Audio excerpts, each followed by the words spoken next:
Chapter 451. The war continued, and the Blackwing Empire took the initiative to become the main force of this attack. The other countries were naturally more than willing, and their armies immediately set out in the afternoon. With the Blackwing army as the core, the Metal Dragons and the Kingdom of Butchie, the Wolfheart clan and the Kingdom of Malha, as well as the Pinochet dragons that had yet to leave, were divided into three groups. Due to the large size of the attacking front, the alliance was almost naturally ambushed. On the morning of the 25th of the Third Era, 1670, the Malha army was ambushed by the Scorpion Snake beasts and suffered heavy losses. Prince Kane made a prompt decision to abandon the two infantry regiments and the supply troops that were already surrounded, and led the cavalry and spellcaster troops to cover the king's escape to the north. Half an hour later, the Malha army met up with the Wolfheart clan and returned to reinforce the infantry regiment. Both sides faced each other in the valley, and both sides continued to pour in troops. On the same afternoon, the Metal Dragons and the Kingdom of Butchie's allied army were attacked by the Netherlings and the Bloodbats. The derivatives Munnabler, Inubalak Monet, and the Bloodbat leader Varanasi Monet appeared for the first time. Monet's army adopted a defensive strategy, filling up the three strongholds in the Somme Hills and tightly blocking the alliance's advance. According to statistics, on the first day of the battle, the Kingdom of Butchie had suffered 12,000 casualties, and after paying such a huge price, they had only advanced 9 miles. On the contrary, the Blackwing army, as the main force, was relatively safe. They did not encounter any obstructions along the way. Caesar followed the army and smoothly arrived at the northern border of Eschen in the Kingdom of Ebb. This was the only place where Monet's army had gathered so far. On the map, the northern border of Eschen lay to the west of the river valley, southeast of the Hillmans, and the Chablis Mountains at the end of the province of Eschen. This low valley of hills cut off the province of Eschen from the Kingdom of Eschen. It was like a protruding fong, oozing venom to all foreign life. A few tributaries that fed into the Virgo River cut through the hills, forming a few relatively flat valleys. The Blackwing clan advanced along these valleys. Wyverns flew in the sky, orcs and ankhegs crossed each other, and finally, the armored goblins. The Blackwing clan was split into three groups, each of which passed through a narrow valley. Ahead of them was the northern border of Eschen. It was only at this moment that Monet's army could no longer suppress their thirst for blood and launched an attack. The result was something that Emperor Caesar had already predicted. The Blackwing clan leader's army was not surrounded at all. Other than a small number of orcs and ankhegs, the main force of the Blackwing clan's army was actually further away. The ambush had turned into a sniping battle right from the start. This was exactly what Caesar wanted. Unlike most of Iradia's army, Monet's army was made up of bloodthirsty and violent beasts. There was no such thing as a collapse of morale. The Blackwing clan was the same. These were two terrifying armies. From the moment they clashed, it was a bloody and tragic battle. The sharp claws of the Viper Dragon were like hooks hanging in the air. They swept over the heads of the orc soldiers and swept across the night on the back of his mount, pulling him off his horse. The orc let out a low roar.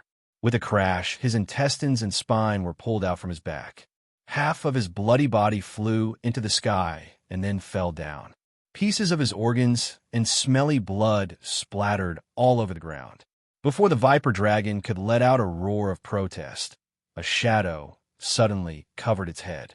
A pair of even larger claws descended from the sky and grabbed the Viper Dragon's writhing body and threw it into its mouth. The radiation wyvern chewed and swallowed. Its throat surged as it roared. More Viper Dragons surged forward and drowned the radiation wyvern. War is still the same. War has never changed. Aslier sighed in a deep and distant tone. He stayed together with Caesar, maintaining the burning blade form. He overlooked the battlefield from the center of the Blackwing clan.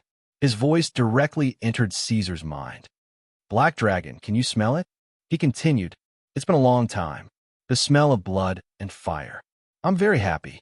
Who would be happy about this?" Caesar looked at him from the corner of his eyes. "The inevitable result of war is the death of life. In your eyes, this is a beautiful thing.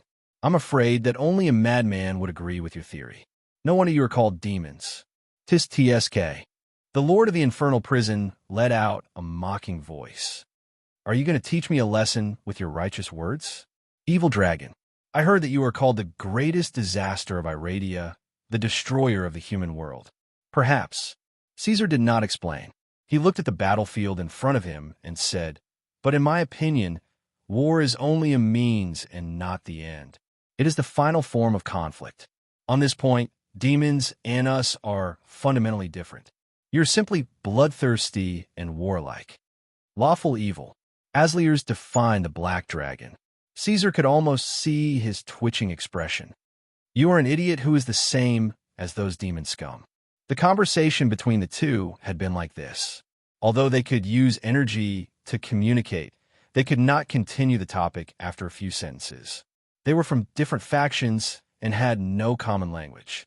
However, the Lord of the Infernal Prison was a chatterbox.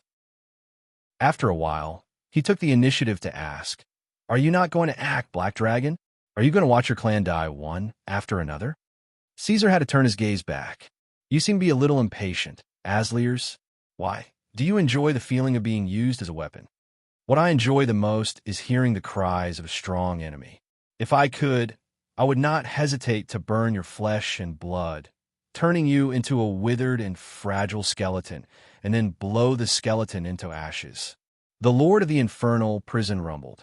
The black dragon's right claw that was holding the hilt was already wrapped in flames, enduring the scorching heat. At the same time, many bony spikes grew from his wrist like vines, wrapping around the hilt and trying to stab into the sword guard. Even if they did not do it deliberately, the power they leaked was constantly entangling and killing each other. As Asliers said, using an Abyss Monarch as a weapon was indeed something to brag about because no mortal could hold the sword. Even if Asliers did not have the will to resist, a mortal would be turned into charcoal the moment he held the sword. There's a saying in my previous world, the mouth says no, but the body is honest.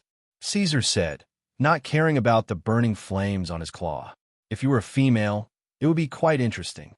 Idiot, I am an elemental body. Don't use the ridiculous standard of a bisexual creature on a venerated upper realm creature. The infernal king growled. The black dragon's words made him feel inexplicably humiliated. You have to understand, I am helping you now, evil dragon. As the benefactor, I have to bear your ridicule. Do you really think that upper realm creatures can be bullied as they wish? Sorry. The black dragon apologized directly. God knows what the chaotic and evil demon would do after being angered. Caesar was very happy to appease Asliers when he was on the verge of rage. After all, there was no need to pay any price for simple words. Anyway, it was a cycle of, I am sorry, I will do it again next time. If you want to apologize, you should. Asliers was just about to say something when he felt the black dragon's gaze sharpen. He used his perception to cover the front and found that at the top of a hill far away, a giant snake with 9 heads appeared at the end of his vision. The giant snake raised its head high and roared repeatedly. As it roared, a black cloud of viper rushed out from under its body and spread towards the valley battlefield. This deformed little snake is the child of that bastard Tiamat. Although he knew that it was impossible, Asliers still wanted to mention the Dragon Queen. No, Caesar said, taking a step forward. Hydra Monet, one of the derivatives. Kill it, kill it. Okay. Chapter 452. The serpent wantonly stretched its body, its massive body rampaging through the northern border of Eschen without any fear, crushing countless trenches and villages. Its target was the Blackwing clan that was swarming forward like a tide. However, its massive body clearly slowed down the movements of this spawn. Although its cumbersome and slow body was full of strength, it was difficult for it to hit the nimble radiation wyvern. It could not be said that it was sluggish, as the 9-headed serpent's movements were just as nimble, but its massive body seemed to be much slower in the face of smaller creatures. This was a feeling shared by the dragons, especially Caesar. The barbaric actions of the serpent had obviously attracted the attention of many of the Blackwing clan. These wyverns that lived in the Empire flapped their wings and looked at this massive creature, and then became excited. Most of the Blackwing army were bloodthirsty monster clans, but in the Empire, they had to obey the laws of the imperial court at all times, suppressing their natural instincts. To the fearless wyverns, war was their ultimate goal, and the sudden appearance of a powerful opponent was enough to excite them. Screech! The wyvern leader hovered in the air and let out a ferocious howl. Then, it ignored the swarm of vipers on land and roared as it charged towards the gigantic snake that was as majestic as a mountain. Following closely behind, it were swarms of equally excited radiation wyverns. This was not just an example. If one were to look at the entire battlefield from above, the wyverns rushing over from all directions were like moving black clouds, so many that it was despairing. The wyverns did not have any natural enemies in the Blackwing Empire, and their numbers over the past few decades were just too great, so much so that just this army alone was a terrifying force. If the Blackwing Empire were to wage war against other countries, just the wyverns alone would be enough to bring chaos to half of the country. Without the Black Dragon Emperor's restraint, they almost immediately gave up on the Viper Dragons, and all of them swarmed towards the roaring serpent. Roar! The serpent, with wyverns crawling all over its body, roared furiously, its 9 heads attacking one after another. Soon it began to roll on the ground, trying to throw these annoying little things off. This serpent's body was more than 100 meters long, and its body was as heavy as a mountain. The rolling movement in the northern border of Eshin shook the earth, and from the cracks in the ground, more viper dragons and hell spiders crawled out, attacking the wyverns. Soon, the Hydra realized that the effect of such struggling was worrisome. It raised its head high, and all 9 pairs of eyes glowed, and began to use its magic ability, restricting the movements of all the wyverns around it. All disobedience will be dealt with. The serpent let out a low roar, and in a short period of time, the Hydra stopped all its movements, opening its mouth, inhaling, sucking a huge amount of gas into the serpents, forming a storm that was gathering Hydra. 9-colored breath. In an instant, a violent wind blew, and in the storm, countless ruins, debris, and corpses were swept up, blurring everything in sight. Whether it was wyverns, orcs, viper dragons, or hell spiders, they were all affected by this violent storm, like a small boat in the middle of a huge wave, being torn into pieces by the energy that followed closely behind. Under the fierce wind, many small things that were usually inconspicuous became deadly weapons. Every pebble, claw, or tooth was shot out at an astonishing speed that was close to the speed of sound, forming a second round of dense attacks that pierced through the flesh and blood of the body. The serpent Hydra Monet was able to defeat the ancient golden dragon Stannis, which meant that it was much stronger than the average legendary creature, and was the most powerful monster among the Monet spawns. Although it did not have high intelligence, its battle prowess was unquestionable. The storm raged all the way to the valley, bringing with it a sky full of ruins and flesh and blood. Caesar faced the hurricane and walked forward, leaving a trail of charred footprints. His body was overflowing with raging flames, and the violent energy and debris in front of him were all turned into dust and nothingness. Very good, very good. Asliers was excited, and his voice came directly from the sword. I'm very happy. Look at this angry little guy. So cute. I love it so much. These words are a little harsh to my ears. How should I say? It's very silly. Caesar looked at him from the corner of his eyes. Asliers, you have too much self-awareness. Watch your words. The giant sword trembled violently, almost breaking free from the black dragon's right claw. I've already emphasized many times, Black Dragon, since you don't change. I think we should exchange identities. Let me disguise as you, and you will be the weapon. I've even thought of a name for you after you become the weapon. Evil Dragon's Heart. This name originated from a powerful Dracolic, dark-scale Zalawir. It used to be the ruler of the Black Dragon tribe and the ancient emperor who created the Dragon Tomb of Eternal Slumber. During the era of dragons and titans, it could even defeat the apocalyptic titans. In the end, It was severely injured by the Titan god and turned into a Dracolic. But after that, it started a new dark era. In order to obtain more power, this monster once visited the abyss and asked to see the Lord of the Dark Cloud. Enough. Caesar Targaryen, why haven't you made your move yet? What are you doing? I want to see how long you can talk. Caesar's voice was calm. The emotions of demons were always very strong. Asliers roared for the second time. I said enough. All right, let's try. Caesar nodded. His movements were simple and straightforward, swinging his sword and slashing horizontally. At this time, the starting point of the attack was at least 1,000 meters away from the giant snake, Hydra Monet. However, neither Caesar nor the Lord of the Infernal Prison felt that there was anything wrong with it. There was no powerful fluctuation. The burning blade drew a slender arc, as if it was slashing at empty space. The expected energy explosion, air waves, and space shattering did not appear. However, the giant snake that was roaring violently on the other side was instantly silenced. Its long and thick neck shrunk, and the scales on its body all opened up. There was a trace of fear in its fierce eyes. Before it could react, a black line appeared on Hydra's neck. Flames danced behind its wound. In the next moment, the 3 heads of the giant snake were cut off at the same time. Blood gushed out like a flood. The giant heads slowly slid down under the pull of gravity, stirring up waves of smoke and dust. The severing wound caused Hydra Monet to be in great pain. It twisted its body to look for the attacker. Soon, it saw Caesar, who was 1,000 meters away. However, the giant snake did not attack. It was not an attack that it could resist. The giant snake was a little scared. It slapped its tail on the ground, wanting to retreat. Too weak. Asliers said, I'm talking about you, Black Dragon. I still have to go through so much trouble to attack such a small fellow. This makes me feel ashamed.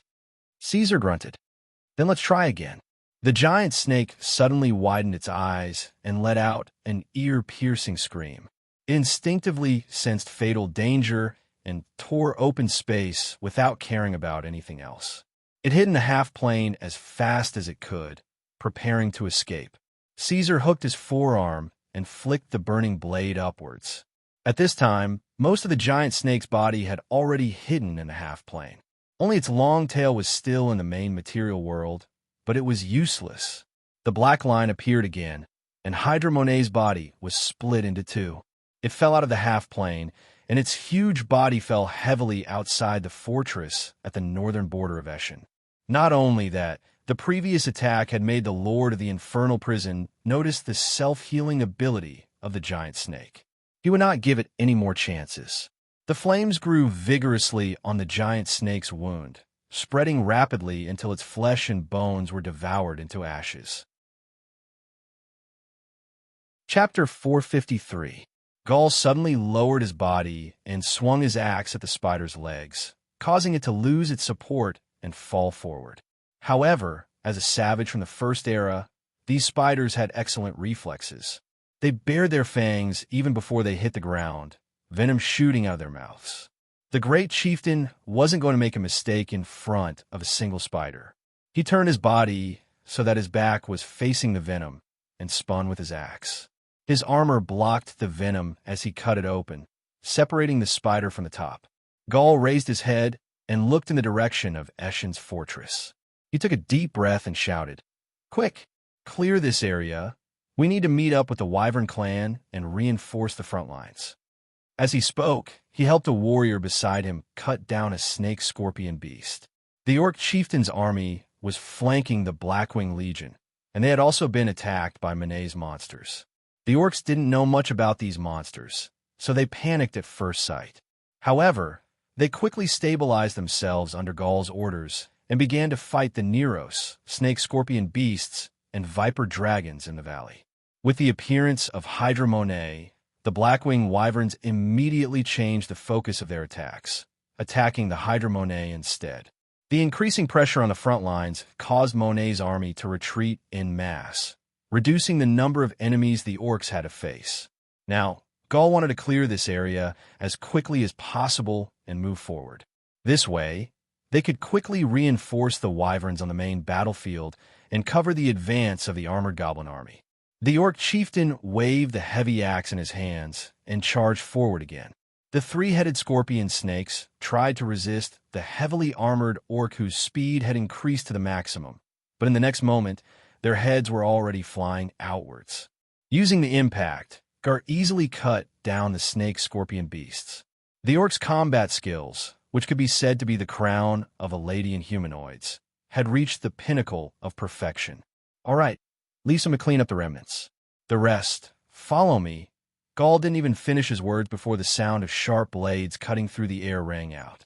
He dodged to the side without thinking, and a flying axe came whistling towards him in the darkness, shattering rocks and nailing themselves into the valley path ahead to his left.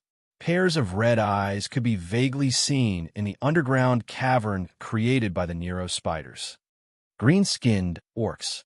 Are you bastards mixed with goblin blood? A thick and powerful voice echoed. Gaul raised his head and discovered a half-naked dark beast man walking out of the cave towards them. Do you think a thing enslaved by corruption has the right to call others a bastard? Gaul faintly said. Ever since he learned that Monet had used the ancient beastmen as a template to create the dark beastmen, his mood had been very complicated. In fact, it wasn't just the beastmen. Even Caesar had deliberately avoided them from meeting the dark beastmen. But unexpectedly, the two sides still collided in the end.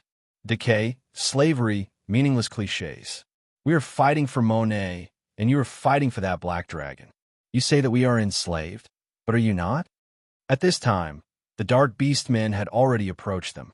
Gaul noticed that their leader was exactly the same as the dark beastman spawn described in the Alliance's intelligence report, Kaladin Monet. Without a doubt, this guy had been resurrected by Monet. Kaladin stared into Gaul's eyes and continued his previous sentence. When we were alive, we fought with our lives on the line for the beastmen. I didn't expect that after 1,000 years, our descendants would be willing to become slaves of others. Beastmen will never be slaves, Gaul slowly said with a stiff face. This sentence had been passed down since ancient times, even after the fall of the Scalon dynasty. We will eventually become kings, Kaladin continued. But you have betrayed your oath and failed to live up to the expectations your ancestors placed in you with their blood and fire. Gaul wanted to tell Kaladin that the times had changed. Things were different now. The beastmen could barely protect themselves now, and they no longer had the ability to restore the glory of the Scalon dynasty. But he opened his mouth, and in the end, no words came out. The scene was deathly silent. Heavy breathing could be heard, and words could not be continued. The next moment, swords were unsheathed, and the beastmen all arched their backs. 1,600 years. I don't know if the descendants still remember the beastman's skills. Kaladin raised his giant blade. My chieftain taught me. Gaul spread his hands and pressed down on the handle of his axe. The next moment, the dark beastman Kaladin jumped high into the air and used a leap slash. This move was very important among the beastmen's many combat skills, and it was almost synonymous with their battle skills. Bang! Gaul raised his axe horizontally and blocked the dark beastman's powerful strike. The unstoppable force from the weapon forced him to take 2 steps back, but he quickly reacted. That was why all beastmen knew how to use leap slash and naturally knew how to deal with it. He bent forward and slightly squatted down, removing the last bit of force from his weapon. He then exerted force with his feet, kicking up a cloud of dust as he counterattacked Kaladin's legs that had just landed. When it came to combat, Kaladin, who came from the glorious era, was the true grandmaster. He easily dispelled the beastman's attacks, and once again launched a barrage of attacks. Under the dark clouds, every swing of his greatsword brought with it a power that made everyone tremble in fear. After the 6th consecutive slash, Garland's weapon could no longer withstand such a heavy blow. The battle axe broke with a loud clang. Seeing that the giant blade was about to cut his head open, he could only roll on the ground to avoid Kaladin's last heavy blow. He also took the opportunity to catch his breath. Weak guy. Kaladin twirled his giant blade. I know exactly what you're thinking. I've seen through all your moves. You told me that you know the beastman skills, but all you know is rigid dogma. I really feel sorry for your teacher. You've disappointed me. He ignored the warhammer and sharp blade in the hands of the other orc and slowly walked forward. He stabbed the giant blade into the ground and stood in front of Gar with his bare hands. He said, "Trash, I don't have much time. If you surrender, I can spare your life." I don't remember such a word in the beastman language. Gaul climbed up from the ground and clenched his fists. "Since you said it, you should honor it." Kaladin shook his head and kicked out. The muffled sound of fist and foot colliding rang through the valley. The beastmen are a race that worships strength and glory. In our era, Madala was a sacred tradition among the beastmen. It was a kind of duel where the leader of the beastmen challenged the other beastmen to a duel.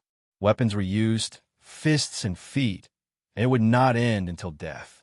Kaladin said as he attacked, "But I heard that the beastmen now treat it as a laughable celebration, a bonfire party full of women and meat. Do you still remember the millions of beastmen that were slaughtered by the humans? No wonder the beastmen of this era have become synonymous with slaves. You shameless, ignorant bastards, it's time to teach you a lesson." Chapter 454. Gaul lowered his head and didn't say anything. He took advantage of the opening to counterattack. His right hand was like a hammer as it smashed down, hitting the elbow that Kaladin was using to block. Then he followed up with a knee strike. His attacks were incredibly fierce. Wrong. But under the barrage of attacks, Kaladin still had the energy to roar, "All wrong. Your moves are too bad." The derivative's posture was still relaxed. The more violent Gaul's attacks were, the more mocking Gaul's face became. He mocked the orc chief from above, his words sharp and harsh. His vicious words pierced deeply into Garland's heart. Every time he said something, Garland's face would grow more ferocious. The veins on his face pulsed with anger, and his pupils glowed a terrifying dark green. The fist swept over. For the first time, Kaladin's expression became serious. He was forced to retreat and put some distance between them. He slowly moved his shoulders and twisted his neck. Dragon bloodline? Kaladin stared into Gaul's eyes. How pitiful. In a glorious era, only the most lowly tribal chiefs who couldn't use their bloodline power would choose to borrow the power of other creatures. You think we don't want to return to our former glory and use our bloodline power? Gaul slowly squatted down and raised his right hand. He looked at his fist as if in deep thought. He said word by word, "You don't know what happened to us because of our failure in the Second Era. What else could it be?" Kaladin smiled as if he already knew everything. He sneered and said, "It's just a curse. It's just shackled, and you think of yourself as a dog. Let me tell you, a wolf is a wolf. Even if its limbs are broken and shackled, a wolf is still a wolf. Idiot, open your eyes and see clearly." The dark beastman's fangs became thick and long. His muscles bulged and blue veins appeared on his forearms. His body had doubled in size. The ancient beastman bloodline power had awakened. He strode forward and hit Jared's arm with the back of his fist. His straight right hand shot out like lightning to grab Jared's arm. Kaladin had reached the legendary realm all of a sudden, and the sudden change in his speed was hard for people to adapt to. He grabbed Jared's arm and used his 5 fingers to grab the orc chief's shoulder blade. He lifted him up and slammed him heavily onto the ground, making a muffled sound. His strength and speed were not inferior to Gaul's when he used his dragon bloodline. He was even stronger and beat the Beastman tribal chief until he couldn't raise his head. Both Beastmen and Dark Beastmen, they were watching the battle from the sides. This was clearly a Madala of the Second Era, but he did not kill Garland immediately. Instead, he smashed him to the ground again and again. Garland's roaring attacks were all defeated and defeated. Too slow. Every attack was blocked, and Kaladin roared, "Is this all the descendants we've risked our lives to continue? Is this all you've got?" How humiliating. Gaul felt as if his nerves were on fire. Kaladin clearly had the ability to defeat him, but he only used this method to injure him again and again. It seemed like he was going to beat him until he couldn't get up. This kind of feeling of helplessness was the worst. He got up, punched, and was knocked down. He got up again, punched, and was knocked down again. Again and again, until Gaul's vision blurred. When he punched, Gaul thought of the tribe. Not the huge Beastman tribe in the Blackwing Empire, but the Stone Crow clan in the wilderness. The Beastman's habitat in the Blackwing Empire was a peaceful and prosperous town. As the current tribal chief, Gaul lived in a clean and bright house. But in the middle of the night, he felt as if he was in a dilapidated cave in the wilderness of the Stone Crow clan. His nose was filled with the smell of bacon and fur. When he decided to get up, the world suddenly turned upside down. A violent green dragon and an army appeared in front of him. The old tribal chief, save sparse hair, floated up under the effect of magic. He roared at Gaul to leave. Gaul realized that he couldn't do anything. He could only wake up from his dream. His eyes were filled with burning bones and tattered gray robes. If he could become a little stronger, he might have a chance to jump up and kill the mother of poison, Sylvia. In that case, the old tribal chief wouldn't have to die. That was why Garland worked so hard. He was no longer young, and his position was at the top of the Orc clan. Normally, at this age, the great chieftain should be eating meat and drinking wine every day, taking care of his subordinates, thinking about how to obtain more power and gain more benefits for the Orc clan and the Empire. However, Garland's mind was only filled with thoughts of becoming stronger and stronger. When Save died, he could only watch. When the black dragon killed the green dragon, he could only watch. When the Blackwing nest attacked the northern countries, he could only watch. When the Blackwing Empire and the Three Gods Alliance went to war, he could only watch. He hated this feeling of powerlessness, so he worked hard to become stronger. He never missed a single battle, and he took the lead in every battle. He swore that there wouldn't be a next time, but when it really came down to it, Gaul realized that he was still useless. The Black Dragon Emperor's enemies were getting more and more terrifying. The meager strength that he worked hard to improve was not enough to deal with the enemies that came one after another. Kaladin stepped on his head and continued to mock. If all the Beastmen now are like this, then the Empire shouldn't have let you stay. If the old wizard was here, this guy wouldn't be able to say something like this, right? Was he willing? Not willing, not willing. All the anger and humiliation in his life gathered together, and Gaul's soul let out a roar like an angry lion. He used his hands to support himself on the ground, and slowly propped himself up under Kaladin's feet. Gaul, who was lying on the ground and being restrained, suddenly got up. He used his hands as a fulcrum and raised his right foot like a rhinoceros raising its horn. His iron boot violently kicked Kaladin's arm that was used to block. The kick caused Kaladin to lean back, and he pulled out his right leg that was suppressing Gaul. He took 3 steps back. When Gaul raised his head, the dark green in his eyes was no longer there. It had turned scarlet like the dark beastmen. Gaul, who had seized the initiative, didn't delay. He pushed off the ground and grabbed Kaladin's left wrist with his right hand. His left arm bent into an angle, and he gave a powerful elbow strike. The current Iradia beastmen definitely couldn't have this kind of speed and strength. Mortals definitely couldn't have this kind of speed and strength. This punch broke through the legendary barrier that Gaul had been longing for. The effect of the sonic boom swept through the entire valley. The high-frequency vibration of the air was even faster than the punch, and it caused Kaladin's tied black hair to fly back. A flash of satisfaction appeared in Kaladin's eyes. Then he clenched his right fist, pulled back his arm muscles, and punched forward, colliding with Gaul's elbow. The sound of bones cracking could be heard, and Gaul still didn't have the strength of a legendary, so he was sent flying. That's it. Kaladin rushed up like a bull and kicked. Not enough. Faster, faster. Gaul didn't realize that every time he used all his strength to attack, it would cause his muscles to surge rapidly. Gradually, more and more muscles appeared on the surface of his body, and his veins and blood vessels protruded. His body was one size larger than before. Chapter 455. Bloodline. An orc rubbed his eyes and muttered to himself. Gaul's body underwent an unexpected change, completely surpassing what was known before. His body was quickly becoming similar to Kaladin's. This was the bloodline power that had long disappeared from the orcs after the end of the Second Era. Now, it had reappeared in Gaul's body. Gaul reached out and grabbed Kaladin's wrist. He suddenly tightened his grip, and the bones in his wrist cracked. Kaladin growled in pain, but he could not pull his hand back.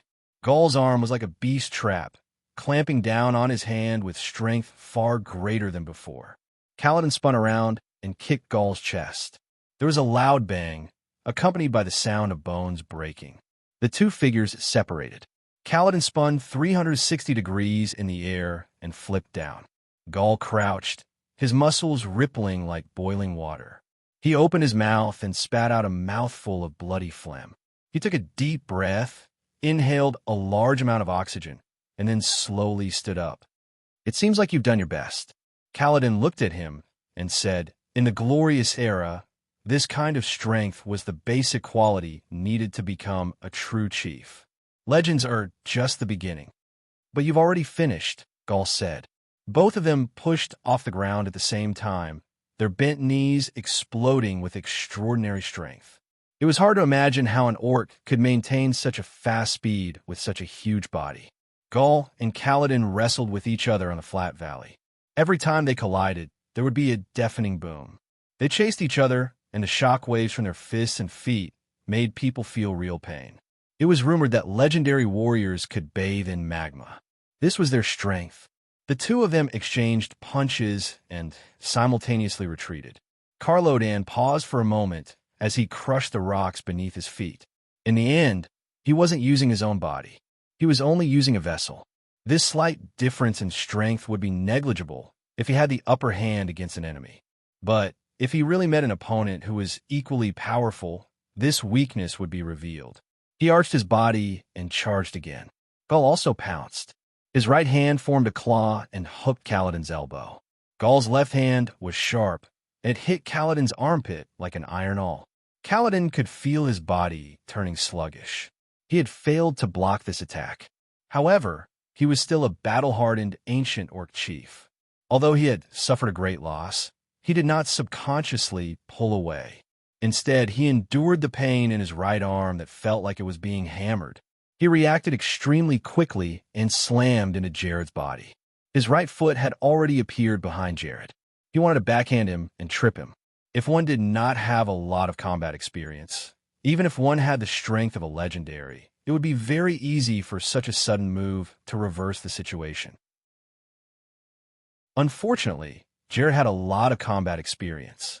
The reason why he could be called the Great Tribal Chief by the Blackwing Empire's orc clans was because of his battle axes and fists. The three words Great Tribal Chief were covered in blood and scars. Jared's speed and strength, which had been completely suppressed, had now caught up. Jared would no longer be easily knocked down by Kaladin.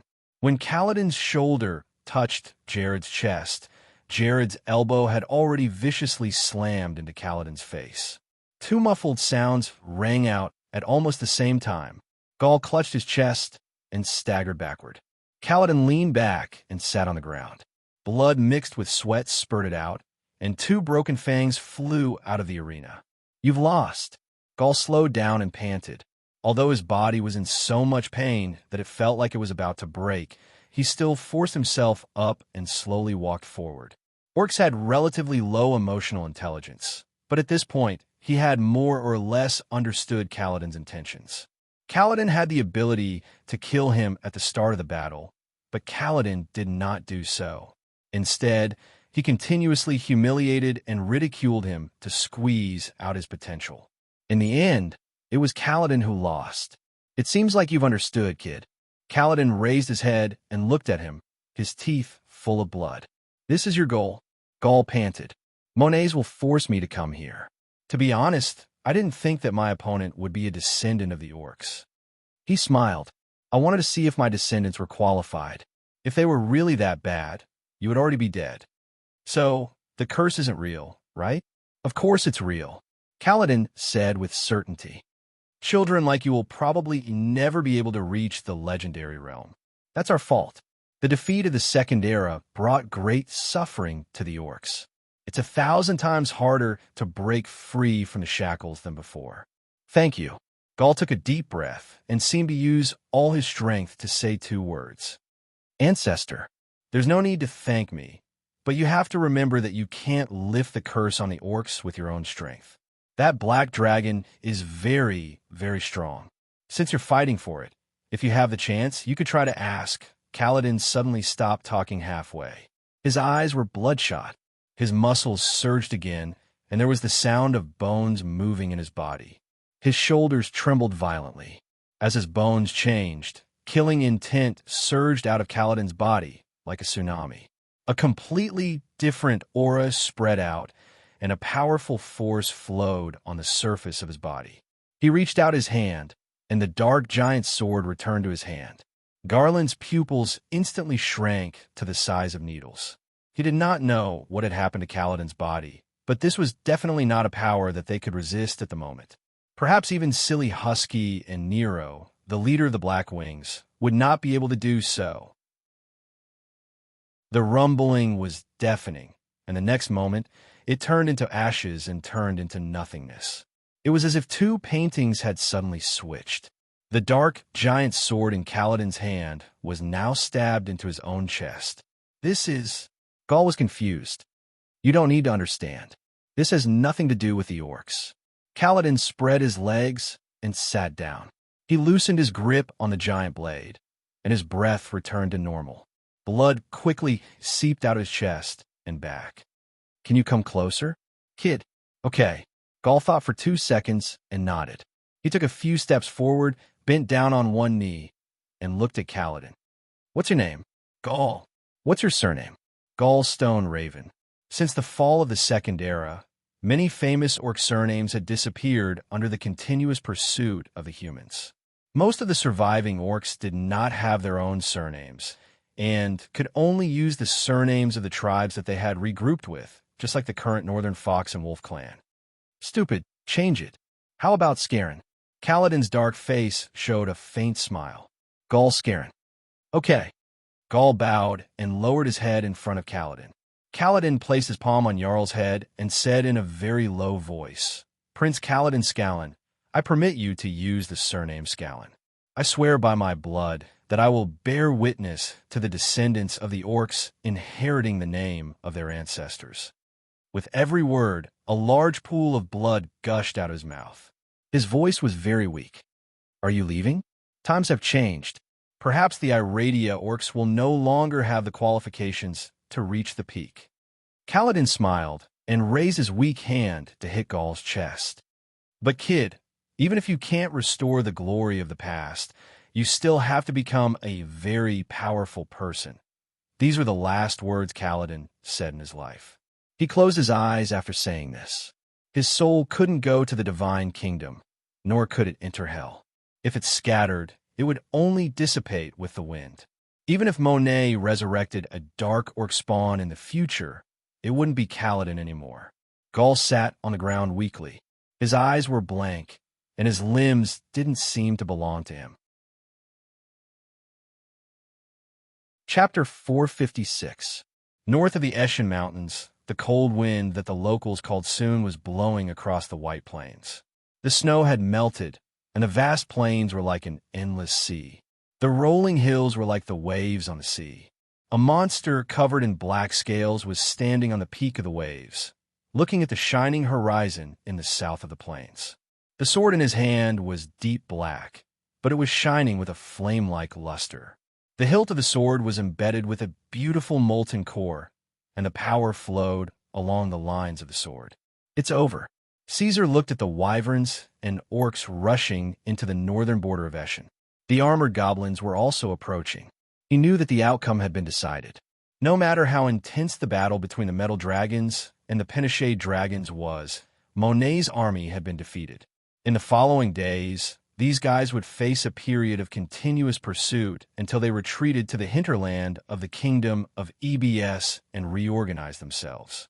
He's really strong, Asliers thought as he felt the power surging in Black Dragon's body. He had once fought the Black Dragon to the death and knew that Caesar Targaryen was a tough opponent. However, at that time, the Infernal Monarch's perception of the Black Dragon was only that he was a tough guy. It was only until the comparison that the gap between them was revealed. When they faced the Hydra together, Azrael's clearly knew how strong this temporary companion was. The power of two demigods was not as simple as 1+1. They worked together to kill the nine-headed serpent, which was at the peak of legendary. It was as easy as cutting a worm.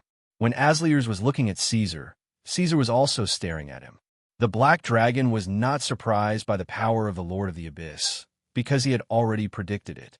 He was re-examining the conditions to divide the divine fire equally.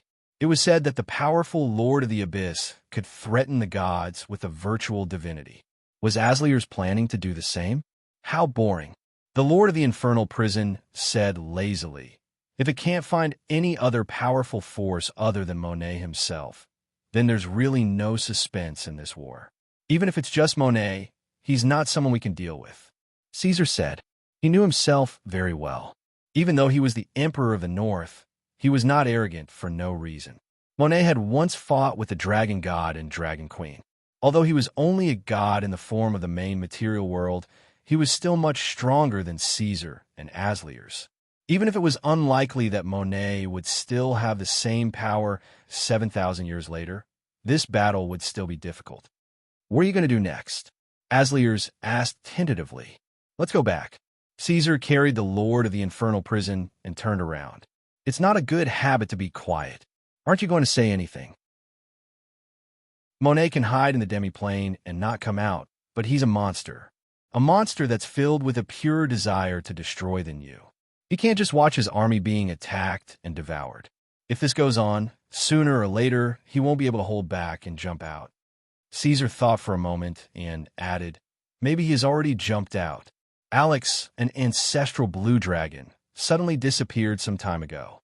He didn't even send out a signal for help.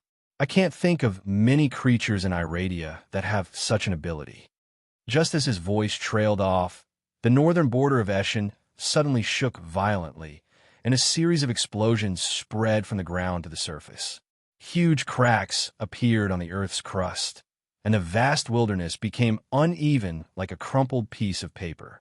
Not far away, a flame rose, and countless pieces of the Earth's crust scattered into the dark and gloomy sky. An accurate estimation. Congratulations. Asliers chuckled and said, "I smell it. It's earlier than I thought." Caesar frowned. They could all sense a strong energy reaction. It seems that the 7,000 years of imprisonment has really driven Monet crazy. He can't even bear a small loss. He can't wait. "I don't think so," Asliers said. "In my opinion, he's not afraid of this so-called alliance at all. He also doesn't care about the life and death of these minions. The reason he hid and used his minions and army to attack is just to test your strength. Once he knows the truth, he will no longer have any concerns." As a demon lord who was also filled with the desire to destroy, Asliers had a better understanding of Monet's mentality. Caesar thought for a moment and nodded in agreement. "All right," Asliers urged. "We have to back off. After all, this is his first appearance. Let's give him a chance to make a grand entrance." This was the condition that the Lord of the Abyss had negotiated with Caesar from the beginning. Whether or not they were confident in winning, they could not attack Monet immediately. At least, they had to wait until after the Platinum Dragon God and the Evil Dragon Mother. Eschen Border Fortress, which had been abandoned by Monet's army, began to burn. The stone walls fell piece by piece, smashing into the ground and shattering into pieces. Scorching poisonous gases shot out from the cracks in the walls. The red-hot steel structure bent and melted. All kinds of sounds converged into the dying cries of the ravaged land. All kinds of lights shot out aimlessly, as if Iradia was about to be reactivated. Endless flames rose, lightning danced and sang in the surroundings. There was steam, fire, and lightning everywhere. Layers of snow fell, as if a hole had been opened in the Earth's crust. Poisonous, slow, petrifying, and all kinds of gases were released from it. The space was also filled with a pressure that could confuse one's mind. Waves of explosions came one after another. The hot wind and dust even directly hit Caesar's face. Pillars of fire that were hundreds of meters long spurted out from the Earth's crust from time to time. The sky was reflected in blood red. Under the blood-red sky, the space gradually cracked. A huge monster stretched out its sharp claws. The front half of the claws was covered with iron-like scales, while the back half was covered with all kinds of runes: red, gold, and blue. Monet's 3 heads stretched out from the demiplane. It was as huge as a mountain. It looked around coldly with the eyes of a king. Then it let out a deafening roar and opened the door of the demiplane. "It's magnificent," Aslier said. He looked as if he was admiring a piece of art. "This will be an unbelievably beautiful scene. Let's enjoy it from here." As the roar faded away, an unparalleled explosion began. The place where Monet was standing was set off with an unparalleled blazing light. Flames and rubble fell from the sky like meteors. The shockwave destroyed everything that was tangible. Those wyverns that had rushed to the front were all turned into dust in an instant. Caesar released his psionic energy field to protect all the Blackwing tribe members with him as the center. The moment he sensed Monet's appearance, he had ordered the Blackwing army to retreat. However, there were still many wyverns that were caught in the crossfire because they could not retreat in time. It was true that ants could bite an elephant to death, but an elephant could also trample even more ants to death with a stomp. "I'm having goosebumps, my friend." Asliers was still shouting excitedly. "I'm starting to regret cooperating with you. Monet will tirelessly destroy everything that can be destroyed. I really can't bear to disturb him." "Shut up," Caesar scolded him. Chapter 457. "How dare you?" Asliers shouted back even louder. "Black Dragon, who do you think you're talking to? Are you talking to your pathetic and stupid spawn?" Caesar did not say a word. He was too lazy to care about the bastard. He raised his head and looked at the ferocious beast in the distance. The scenery at the northern border of Eschen was very beautiful. The forest between the hills and the mountains blended with the mottled red of rust.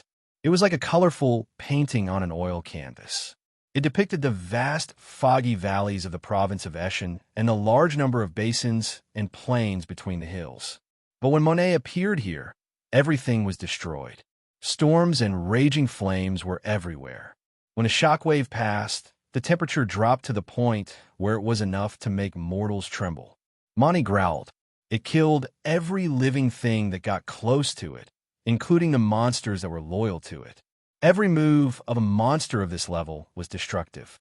Even Monet himself could not guarantee that no one would be harmed when he launched an attack. It was just like how Caesar would always attack the Blackwing army when he went all out. Huff! Monet suddenly blew out a huge breath from his nostrils. He turned his gaze towards the direction of the battle. Asliers instantly extinguished his power. Caesar also unconsciously tightened his grip on the hilt of his sword. Monet raised his mountain-like head, trying to see what the enemy was.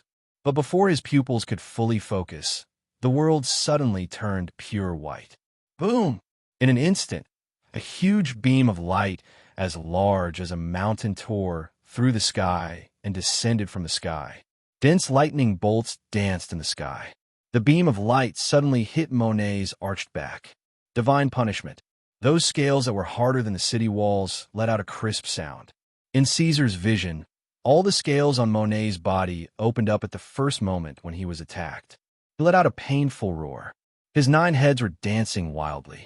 The intense pain was constantly being fed back to Monet's consciousness through his body. To him, such an injury was not fatal, but the pain was unbearable.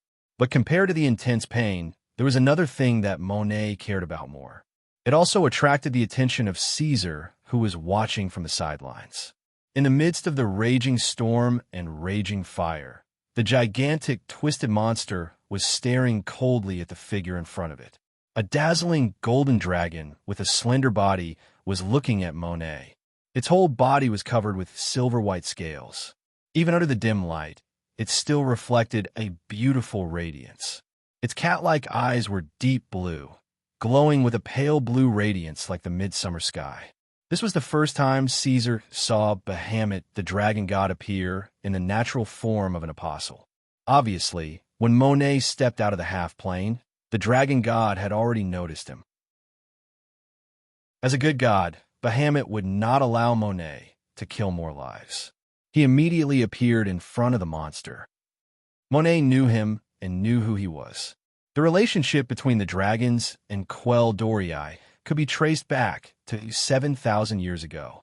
They had fought before, and the other party was the source of their suffering. Monet certainly would not forget.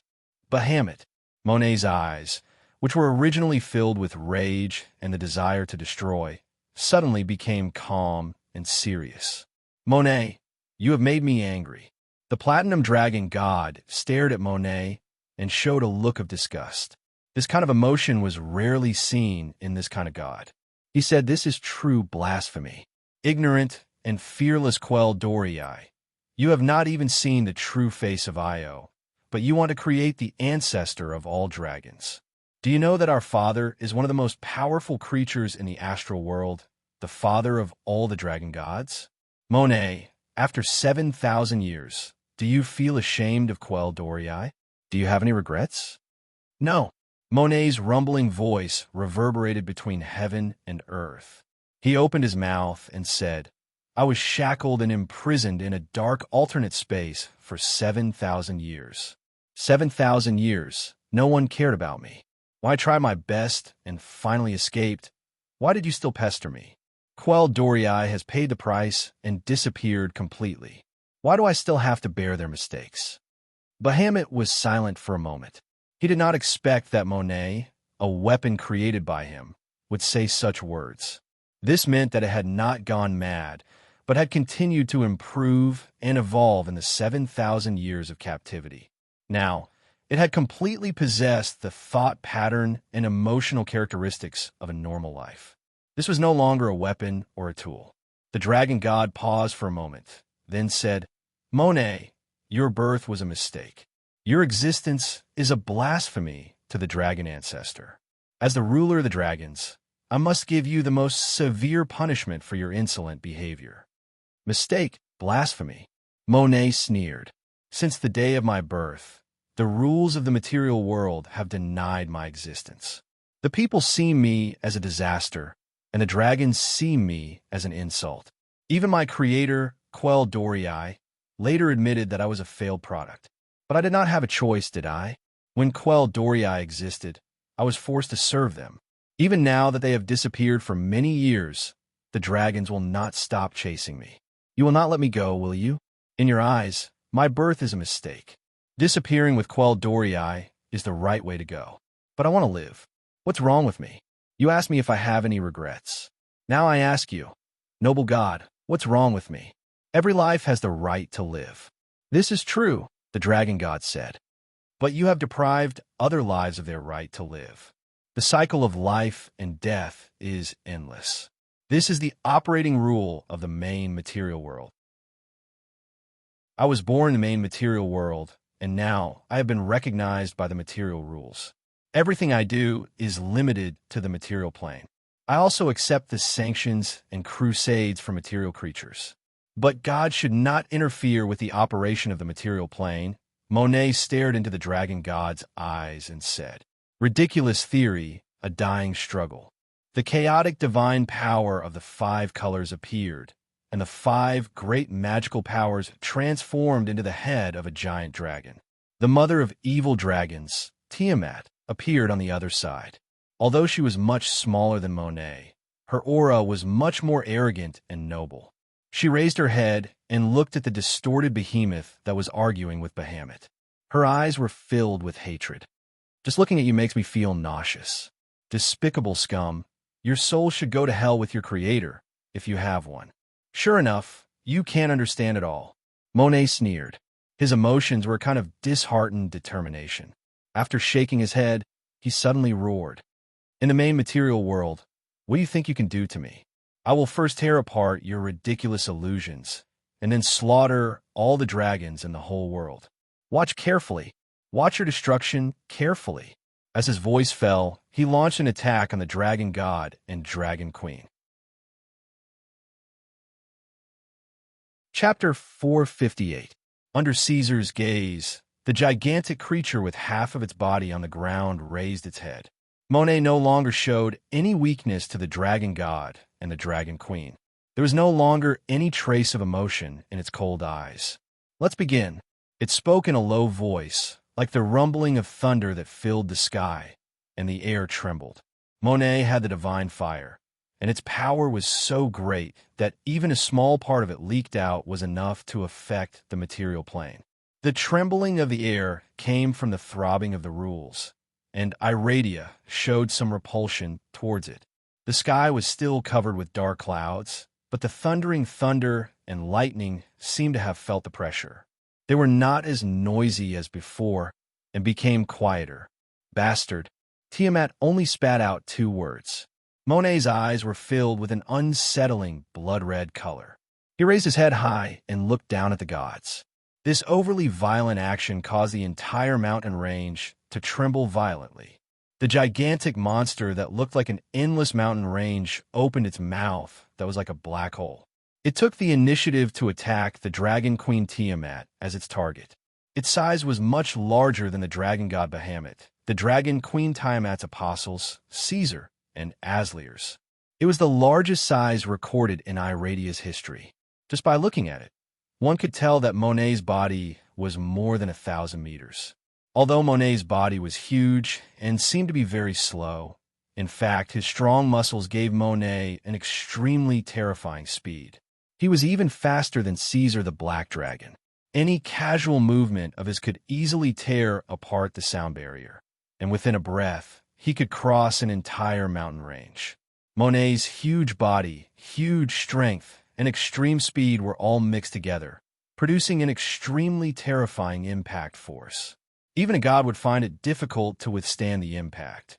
After all, that was only a godhood apostle. A violent explosion. The intense friction between the countless scales and the air caused the sharp edges of Monet's scales to ignite with tiny flames. From a vision of Caesar and Asliers, it was as if this distorted monster was covered with a layer of flame. Only those vertical snake eyes that made people shudder could still be seen clearly, making its already shocking appearance even more terrifying. "Quite similar to you," Caesar said. "In Black Dragon's Sea of Consciousness, Asliers condensed his spirit into a physical body." After hearing what Hauran said, he snorted and said, "You mean to compare me to a tool? I am a noble being from the upper realm." After a pause, Caesar suddenly stopped talking and tightened his grip on the burning blade. "What happened?" Asliers asked. His mind was connected to the Black Dragon's mindscape, and he could sense his emotions from his every move. At this moment, the Black Dragon's body was emitting a cold, murderous aura, showing signs of not following the plan. Caesar looked up at Monet, his face expressionless. "Have you noticed that Monet's derivative has joined the battle? I have a bad feeling." Asliers snorted. "The army of your alliance hasn't arrived yet." After seeing it, I suddenly realized that Monet is not a monster that has been tortured to the point of madness. It has emotions and knows how to think. It must have guessed that the Dragon God and Dragon Queen won't let it go so easily. If this guy knows how to learn from its previous failure, it shouldn't be so easily lured out this time. Caesar frowned. As soon as he finished speaking, a deafening buzzing noise came from behind. Countless spells exploded, and the sound of elements shooting grew louder and louder in the vibrating air. It crossed the vast distance and seeped into Caesar's ears. "Looks like the army of your alliance is in trouble," Asliers said. "I'm not worried about them. I'm worried about Monet. He may have enough confidence to deal with the Dragon God and Dragon Queen, and he's not afraid of anyone else," Caesar said coldly. The battle in the field was still going on. The air was shrieking, and countless air was being forcefully squeezed apart by Monet's terrifying and tyrannical force of impact, forming a dense gas that created a terrifying pressure, causing the entire ground to sink deep into the ground. The Earth's crust was squeezed, and the enormous pressure spread all the way to the depths of the Earth. The heavy pressure caused the Earth's crust to be unable to bear the burden and shatter. Streams of lava formed under the catalysis of the elements, instantly gushing out from the cracks in the Earth's surface, releasing scorching hot magma. This was only the environmental impact caused by them. One could imagine how rich and intense the life energy of this level was. It was no wonder that the main material plane would reject them. Such a battle would cause irreversible damage to the material plane. Tiamat and Bahamut were at a disadvantage. This was normal.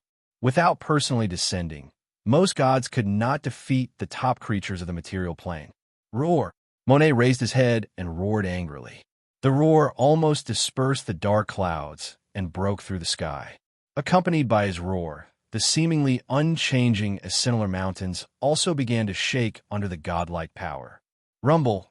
Ascenillar Mountains were covered in snow. Frightened elks ran all over the mountain peaks. Sleeping black bears curled up and trembled. Snow leopards cautiously poked their bodies out of their caves to check the situation. Countless trees and flowers were also trembling because of the impending doom. The next moment, Monet unleashed a power that resembled a black hole, and the entire mountain peak was annihilated in silence.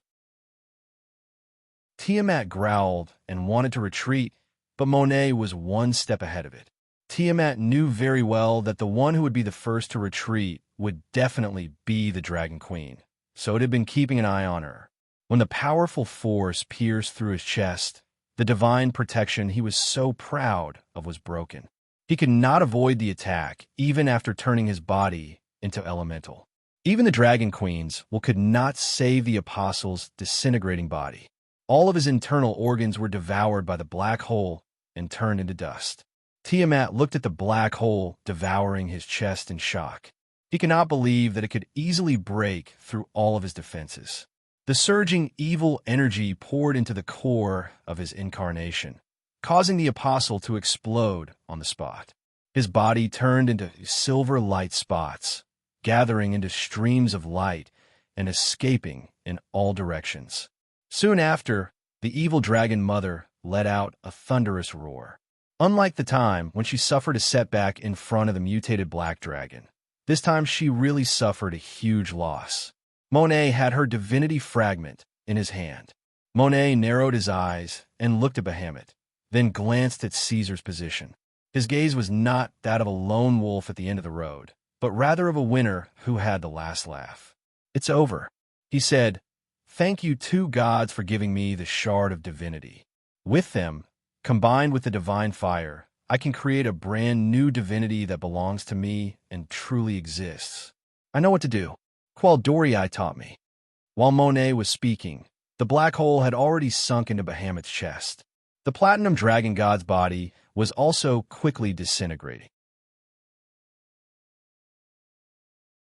Chapter 459. What do you mean? Caesar asked the Infernal Lord. Raising the divine fire and reaching the gods. We're the experts in this because this game was passed down from the lords of the upper realm. Asliers curled his lips in disdain and said, "Virtual divinity. You should have heard of it. Under the right conditions, through the virtual divinity containing the divine fire and divinity fragments, it can be smelted to create unstable and weak primary divinities. Having a primary divinity, in a sense, is a real god." Caesar frowned slightly. "Is there a chance to remedy it?" "What's there to remedy? Do you think it's that simple to become a god?" Aslier's tone became ruthless and fierce, reappearing the aura of the Lord of the Abyss. After getting the primary divinity, if you want to become a god, you have to wait for a while until the astral world rules recognize it. Secondly, those who take this path to become a god can only have weak divine power. Moreover, after becoming a god, all the power comes from faith, where can Monet find a wide range of believers who can provide strong faith? With its spawns, an unintelligent army? This idiot will only become weaker and weaker, and in the end, he will die. The upper realm has existed for tens of millions of years, ahead of Qualdorii by many generations. Among them, the exceptionally powerful lords of the Abyss have the ability to kill gods. It's not difficult to rely on this path to become a true god. But in the astral world, when have you ever heard of a demon trying this? Because we know very well that it's not worth it. It won't make us stronger and stronger. It will only make us weaker and bring more restrictions. Moreover, in the eyes of the creatures of the upper realm, the so-called gods are just a group of pitiful creatures who play with the rules and crave for faith. These gods make all the forces in the astral world, the main material world, the half-plane, and the elemental plane support hell, but they're only on par with us in the upper realm. You talk too much. Caesar ignored Aslier's threatening gestures and glared at him with dissatisfaction. I asked Monet what to do now, the Lord of the Abyss. Look at how impatient this idiot is. Let's just wait for it to become a god. Transforming into a god will take up 50% of its power, and smelting the divine personality will take up 20% of its power. Later on, let your army consume 20% of its power. For once, Aslier's wasn't angry. Primordial godhood is much better than divine fire, he said calmly. The failure of the dragon god and the dragon queen had greatly damaged the morale of the dragons. The metal dragons and the Pinochet dragons were still fighting, but the more rational dragons knew that failure was inevitable. They needed a new turning point to turn the tide. Monet retreated and let his army block all the enemies that could come close. Turbulence gushed out from the cave behind Monet. That was the airflow caused by countless viper dragons shuttling back and forth. The dragons felt dizzy. The viper dragons roared at the frequency of infrasonic waves. The sound of thousands of viper dragons roaring at the same time was like an explosion of infrasonic waves. Imagine the scene of a river bursting its banks, the flood rolling down, and the sound was like thunder. That was the scene in front of them. After the flood gushed out of the cave, every splash was a viper dragon with golden pupils and sharp claws, full of thirst for blood.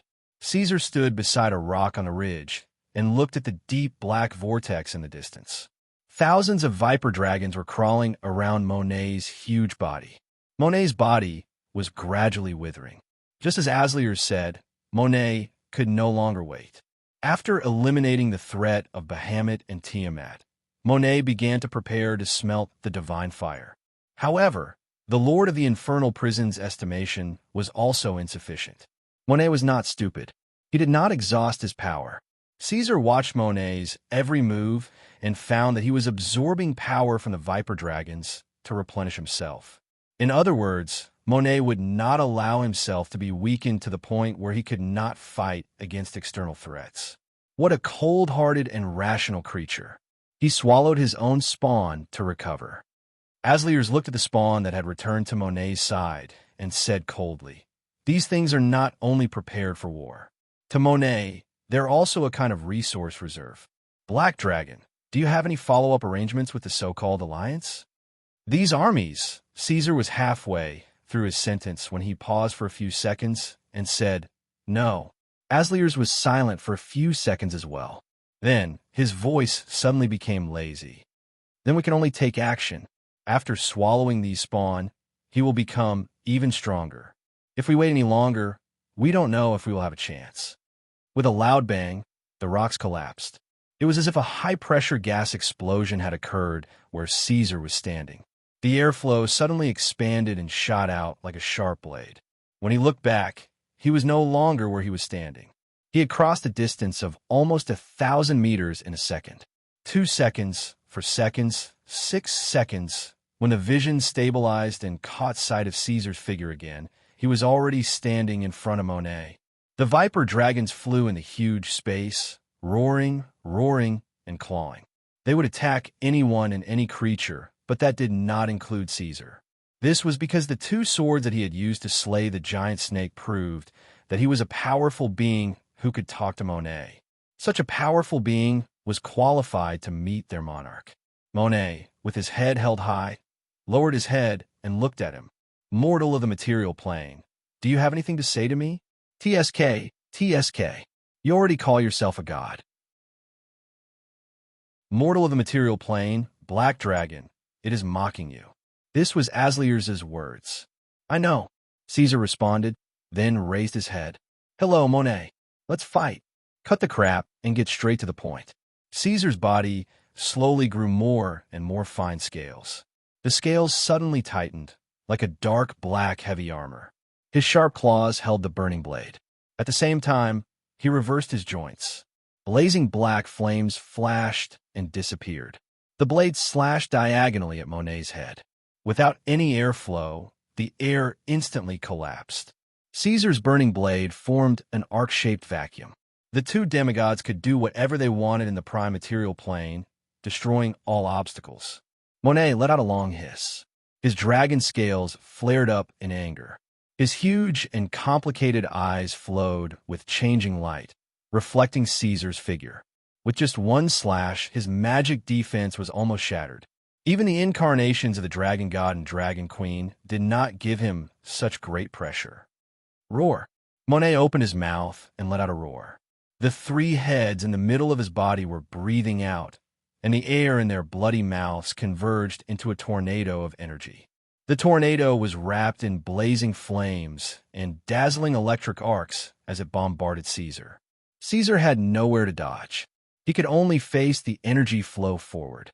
In front of him, there seemed to be an invisible sharp blade that split the blazing flames and electric arcs into two, flowing past his body. The huge burden brought by this form of psionic defense made him cough up a mouthful of blood. However, Caesar did not mind and spat on the ground. He continued to move forward. The burning blade vibrated like an abyss lord awakening. With a deep roar, the second slash completely cut through Monet's magic defense. Since I was born in the material plane, there's been nothing that can fight with me, let alone try to hurt me. Monet let out a long hiss. Even the Dragon God and Dragon Queen are no match for me here. Who are you? I am the god of Quell Dorii. I am immortal. It's time to wake you up, said Caesar. He threw away the sword, and the blade stabbed into the mud. Chapter 460. Caesar bared his fangs and claws as he appeared in front of Monet in his original form. He didn't say a word as he pounced on Monet. He roared as he ran and flapped his wings. This huge black dragon was moving at an unimaginable speed. The air exploded as a flaming sound cone appeared behind him. A similar sound cone also appeared behind Monet. Both of them were evenly matched as they charged at each other at a speed that captured the sound. The air between the two of them was compressed to the limit. Gales of 500 miles per hour swept across the entire mountain range. Amidst the thunderous sonic booms, the two of them collided with flesh and blood. In a situation where their speeds were equal, Monet, who was bigger and heavier, had the obvious advantage. He let out a sound like a tsunami and used his huge kinetic energy to push the black dragon back. His huge body was gliding close to the ground. Under the colorful dragon wings, there were gales, flames, thunder, and sand flying everywhere. Monet kept pushing Caesar to the top of the cliff. The cliff also cracked and collapsed due to the impact. The monster raised its 9 heads and roared towards the sky. It attacked Caesar like a giant whale attacking an eel. Just the waves it stirred up could turn the opponent into ashes. However, this eel wasn't that weak. Its body contained extraordinary power. Monet suddenly lowered his body. He didn't kneel down. This monster that was close to God wouldn't kneel down like any other living creature. However, the sudden pressure made him bend down. His head that was baring its fangs and brandishing its claws also bent down a little. Order, royalty. A cold voice came from inside the mountain. Caesar leaped into the air like a ghost, nimbly climbed onto Monet's back, and broke the bones of Monet's wings. Monet's wings, which were as big as a mountain, slowly drooped down. Monet was like a volcano that was erupting blood. Boiling blood gushed out from his wounds, and soon after, the blood boiled and turned into red-hot steam. Monet roared as he waved his long tail that was made of bones. This was the ugliest part of his body, but it was still a very powerful weapon. The long tail twisted like a python. The bone spurs on the edge of the tail were glowing white like blades. They blindly pierced towards the black dragon on his back, forcing Caesar to leave his body. Roar. It roared madly with bloodshot eyes and a ferocious expression on its face. Although its injuries could rapidly heal, the blow to its spirit and belief wouldn't be so easily erased. It was injured by an attack from a mortal in the material plane, and its opponent was a dragon that it hated the most. Useless idiot, without the protection of a god. Do you think you can survive? A huge claw cut through the air and slapped toward Caesar, but it was dodged. The dark green, poisonous mist spurted out of Monet's mouth like a tsunami, melting through the space itself. Caesar's psionic defense only lasted for a few seconds before it collapsed. When his body came into contact with the poisonous mist, it was like a piece of cold ice being immersed in boiling oil. The powerful energy of different types clashed violently. Hundreds of tiny wounds were torn on the black dragon's body. Dark golden blood gushed out of his body uncontrollably. Caesar frowned. This feeling was not pleasant. It was as if countless sharp swords were entering and exiting every part of his body. He increased his speed, wanting to escape the area covered by this poisonous substance. What was even more frightening was that Monet had already blocked his only escape route. The huge monster stretched out its sharp claws and grabbed the black dragon's body, restricting his movements. Monet's ferocious expression disappeared without a trace. Only a cold smile was left. Its sharp claws suddenly tightened, and it said proudly, "You're finished, mortal." Caesar smiled. Who's finished? Behind Monet, endless raging flames rose from the ground and pressed against the blue dome of heaven. It was like an unparalleled tsunami that blotted out the sky and covered the earth. However, this tsunami was red in color, and every wave was a jumping, raging flame. The waves burned the hills and destroyed the mountains. With a force of thousands of tons, they slapped Monet's body heavily, pushing it into the air. It had no choice but to let go of the black dragon in its claws. It roared angrily and painfully in the midst of the raging flames. The flames bypassed Caesar. Demon monarch Asliers appeared from the sea of flames. "Can you do it? What do you think?" Caesar asked. "Why are you so slow? I should ask you. You threw me aside with a clang. How am I supposed to know what you're going to do? You started fighting as soon as you went up. I thought you were confident enough to win." Asliers grumbled unhappily. "I didn't even have time to introduce myself. Lord of the Abyss." Monet stood up again and stared at him. "That's right." Asliers nodded. "I'm a supernatural being from the upper realm. I'm the Lord of the 601st floor of the Abyss, the infernal monarch, the Lord of the Flames, Asler." Before he could finish his sentence, Monet had already begun to inhale deeply. All 9 of its heads opened their mouths, and a huge amount of gas was sucked into its stomach. Its movements were so violent that it formed tornadoes one after another. The flames of the infernal monarch flickered and were extinguished by the tornadoes. "Do you remember how the dragon god and dragon queen disappeared?" Caesar looked at him from the corner of his eyes. "Of course I do," Asliers said, squinting his eyes. Power roared and surged in his elemental body. "This damned bastard. He didn't even listen to me." Caesar also began to inhale. He did not need to take in a large amount of gas. However, the crisscrossing cracks on his chest had been ignited into a blazing golden color. A nuclear fusion reaction appeared in the body of the mutated dragon. An endless stream of nuclear fusion energy was being transported from his heart to the basal blood vessels, spitting sacs, and jaw. There were more obvious reactions on the surface of the black dragon's body. The golden cracks on his chest spread out from the end, like golden threads connecting to Caesar's body. The temperature of the mutated dragon's body rose sharply. It was as bright as the sun. The golden waves spread out in the form of ripples. Boom, boom, boom, boom. Monet attacked first. This time, he did not spit out a black hole. Instead, he spat out a 9-color breath like the giant snake hydra. However, the energy reaction was more than a few times stronger.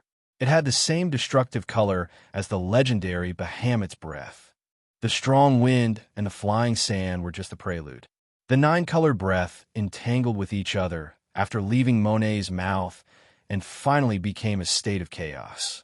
Caesar opened his mouth. Large particles that could be seen with the naked eye gathered in front of his jaw. Then, as if they had gained kinetic energy, they shot forward rapidly. When the light disappeared, a bright white beam of light erupted from the black dragon's mouth. Asliers was also on the move. He was not a dragon. The end of the energy explosion was not in his mouth, but in his eyes. The eyes of the Lord of the infernal prison were filled with raging flames. Then, they converged into two red streams of destructive flames. Monet was fighting one against two. He used his chaotic breath to fight against Caesar's fusion breath and Aslier's destructive flames. This was a battle of pure energy intensity. Although Monet was strong, there was still a limit. The Black Dragon Emperor and the Lord of the Infernal Prison were not ordinary demigods. They were the best among the demigods. Therefore, although Monet did not expect it, it was inevitable that he would lose in this battle. After a short stalemate, Caesar and Aslier's energy quickly suppressed Monet, annihilating his chaotic breath and pushing it back. Chapter 461. The nine-colored breath resisted for a few seconds before collapsing. Monet was not a warrior who specialized in using his breath, and neither was Aslier's. However, Caesar was different. Most of his critical power was displayed through his breath. The heat had been condensed to a completely white color, giving people the illusion that they were looking directly at the sun. The light was so bright that it could blind people. If one were to look at Monet from behind, one would see that there was a bulge on his back. Then it expanded and shattered. Then the fusion breath and the destructive beam penetrated through it. Monet's painful consciousness was like boiling water, burning every nerve in his body.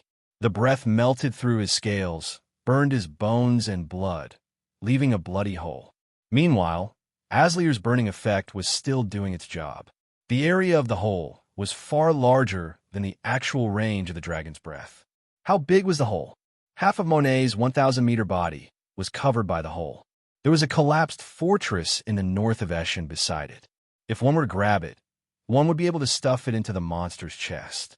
Aslier's swung the burning blade when Monet was close to him and cut off one of his head. Then, he retreated before the claw could land on him. He used his elemental movement to increase the distance between them. He didn't die. Caesar sighed. Back in the day, he used the fusion breath to fight against the combined power of the three gods. He was still able to gain the upper hand.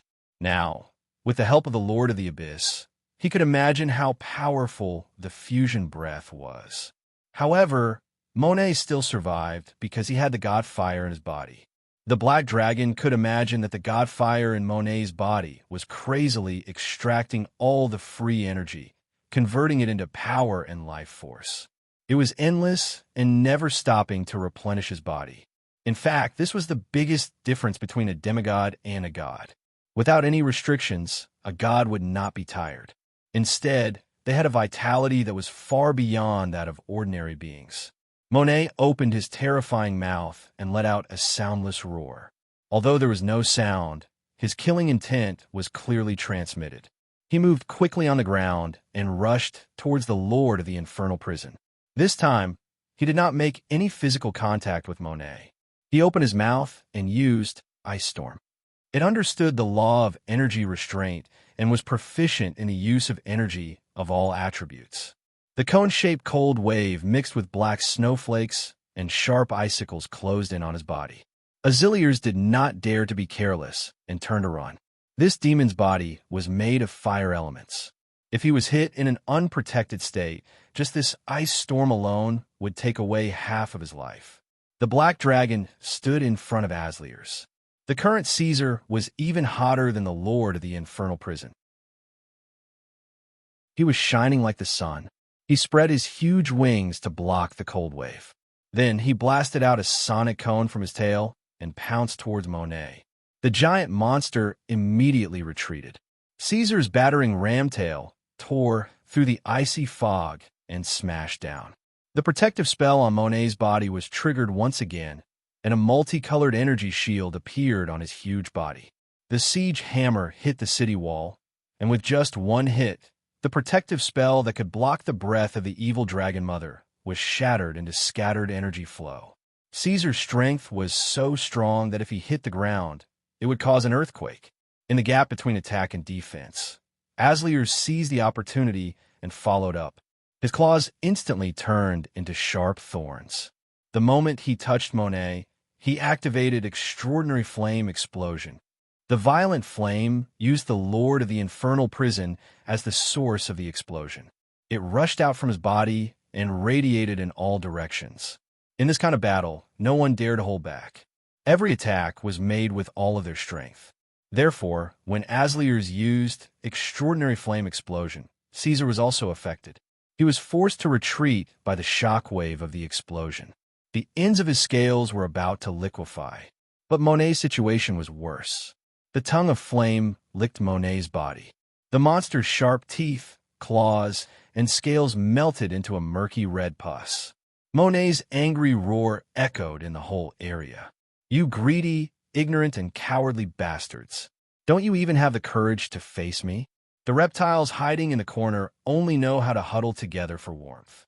Do you only have the courage to attack when you are encouraged by your companions?" The logic of a beast. Asliers replied in a mocking tone. "I'm here to kill you. Do you think I want to fight with you? Idiot." Caesar ignored these two guys. Every time he said or listened to these useless words, it would be a waste of brain cells. He would rather focus on the pure battle. "You're dead." Monet roared and shook his head. He no longer had the energy to release the annihilation black hole that swallowed the dragon god and the dragon queen. However, as the product of Quell Doriai's hard work, he still had many powerful spells that he had not used. Now, it had cast an almost miraculous, extraordinary spell, Falling Stars. This was an extraordinary spell of the evocation system. No matter in terms of sound, light, or destructive power, it was worthy of the name of a forbidden spell. Dozens of meteorites with a diameter of more than 30 meters appeared at the top of the sky, dragging a gorgeous flame trail behind them as they fell. Such a spell could easily destroy a kingdom, but for opponents of the same level like the Black Dragon Emperor and the Lord of the Infernal Prison, Caesar sneered. He did not care about the meteorites falling from the sky. When they were about to hit him, he suddenly sped up. These meteorites all appeared in one direction above his head. Although they could lock onto the target, the gap between them was enough for a life form like Caesar, who was known for his speed, to move around. He easily left the attack range of the meteorites. Asliers was even more relaxed. These meteorites could not touch him. The Lord of the Infernal Prison only needed to use elemental incarnation to immediately become immune to the effects and become the natural enemy of evocation spells. Monet flew into a rage. Wave after wave of meteors fell from the sky under his summons. The powerful characteristic of the god's fire allowed him to reduce the casting time to the minimum, allowing him to use high-level spells more frequently. This time, this guy was much smarter. More than 10 meteors surrounded him from all directions, leaving no room for him to dodge. Your spells are much weaker than your claws and teeth. No matter how many meteorites there were, they could not hurt Caesar. He quickly rushed in front of Monet, grabbed one of his wriggling heads, and directly tore off the head of the green dragon. However, Caesar was also under attack. His strong wings couldn't even withstand a single claw. His wings were torn apart, and he let out a roar that shook the sky. He began to charge, and every step he took caused the earth to wail. The black dragon had no choice but to pull away. Looking at Monet's appearance, the flesh around the hole in his chest was quickly regenerating and healing. Caesar felt that this was a tricky situation. The divine fire produced energy continuously. It was even more powerful than the fusion furnace. Not only would the injuries of the heavily injured giant monster not worsen, but it would also heal faster. To kill such a monster was not much easier than dealing with abominations and evil creatures. One had to continuously use powerful attacks to disintegrate the body, tear the soul, and strip the divine fire. If he could not kill it for a long time, even the black dragon would quickly weaken, let alone Asliers, who was rejected by the material plane. Break it down. Asliers came to his side and said to Caesar, "Use powerful attacks to destroy it once and for all, or break every scale, every piece of flesh, and every bone in a short time. You have to be fast. This is the only way to kill this monster." Chapter 462. The battle went back to the starting point, but Asliers was in the middle. Monet rushed over, and Caesar retreated in time, while the Lord of the Infernal Prison attacked.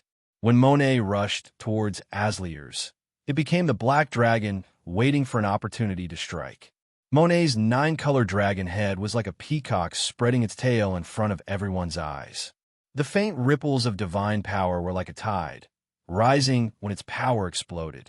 Waves of divine power spread out, and the material strength of the scorched earth could not withstand this monster's stomp. Large areas of the earth cracked and collapsed. Monet had begun to evolve in the direction of a true god, causing the pressure on his opponents to multiply. Under the divine power, even dust could not raise its head. The energy was close to the threshold of the material plane's hibernation. If Monet went one step further, he would have the ability to break the 4 laws that stabilized the material plane, causing great damage to the material plane. Of course, at that time, he would also be suppressed by the will of the world and be driven out of the plane. They could not delay any longer. Caesar roared. It was already difficult enough to deal with the current situation, and Monet was still growing stronger because of the divine fragment. It was not a power that they could face directly. The spiderweb-like cracks on the Black Dragon's chest were all extinguished, and then the fusion furnace squeezed the energy into his body like a tide. The energy surged out and collided with Monet's gradually forming divine power. The evil dragon's fusion radiation and Monet's weak divine power clashed back and forth, and finally disappeared into nothingness. "You're quite fast." Asliers stood beside Caesar and said, feeling a little relieved. "I just found out that it's building a temporary domain. It wants to use the methods of the gods to control the laws of battle. When the divine power is fixed in a certain range, the domain will take effect." This was not what Caesar had expected. He only felt that Monet was growing stronger and tried to gather energy to attack his opponent again. However, before he could release the energy of the fusion furnace, a chain reaction had already occurred. "You're not thinking of running away, are you?" Caesar glanced at the infernal overlord. Before Asliers could respond, Monet had already pounced forward once again. His long tail, which had always been weak, suddenly hooked on his Caesar. Using the force of his 4 limbs on the ground, Monet flung himself upwards, pulling the 50-meter-tall Black Dragon up vertically. He turned his 3 dragon heads back and let out a hissing roar. Poisonous fog, petrification, and ice were all used on Caesar's body. The Lord of the Infernal Prison quickly followed up, but Monet, who was high up in the sky, stirred up a storm that could be seen with the naked eye. The storm roared and surged out violently, and the violent airwaves pushed Asliers back. Asliers was surrounded by raging flames. He roared and tried to tear the hurricane apart, but the hurricane only spun around and did not move at all. "Trash!" Caesar scolded him, but his worries had mostly disappeared. It could be seen that Asliers had already done his best.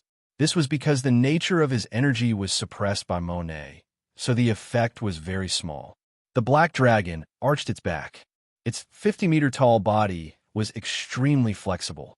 It turned around and grabbed Monet's tail, the tip of its claws penetrating into Monet's scales. Caesar's claws could easily tear through steel, but they could only tear open Monet's scales. They could not do anything to this monster's muscles. Instead, they were tightened.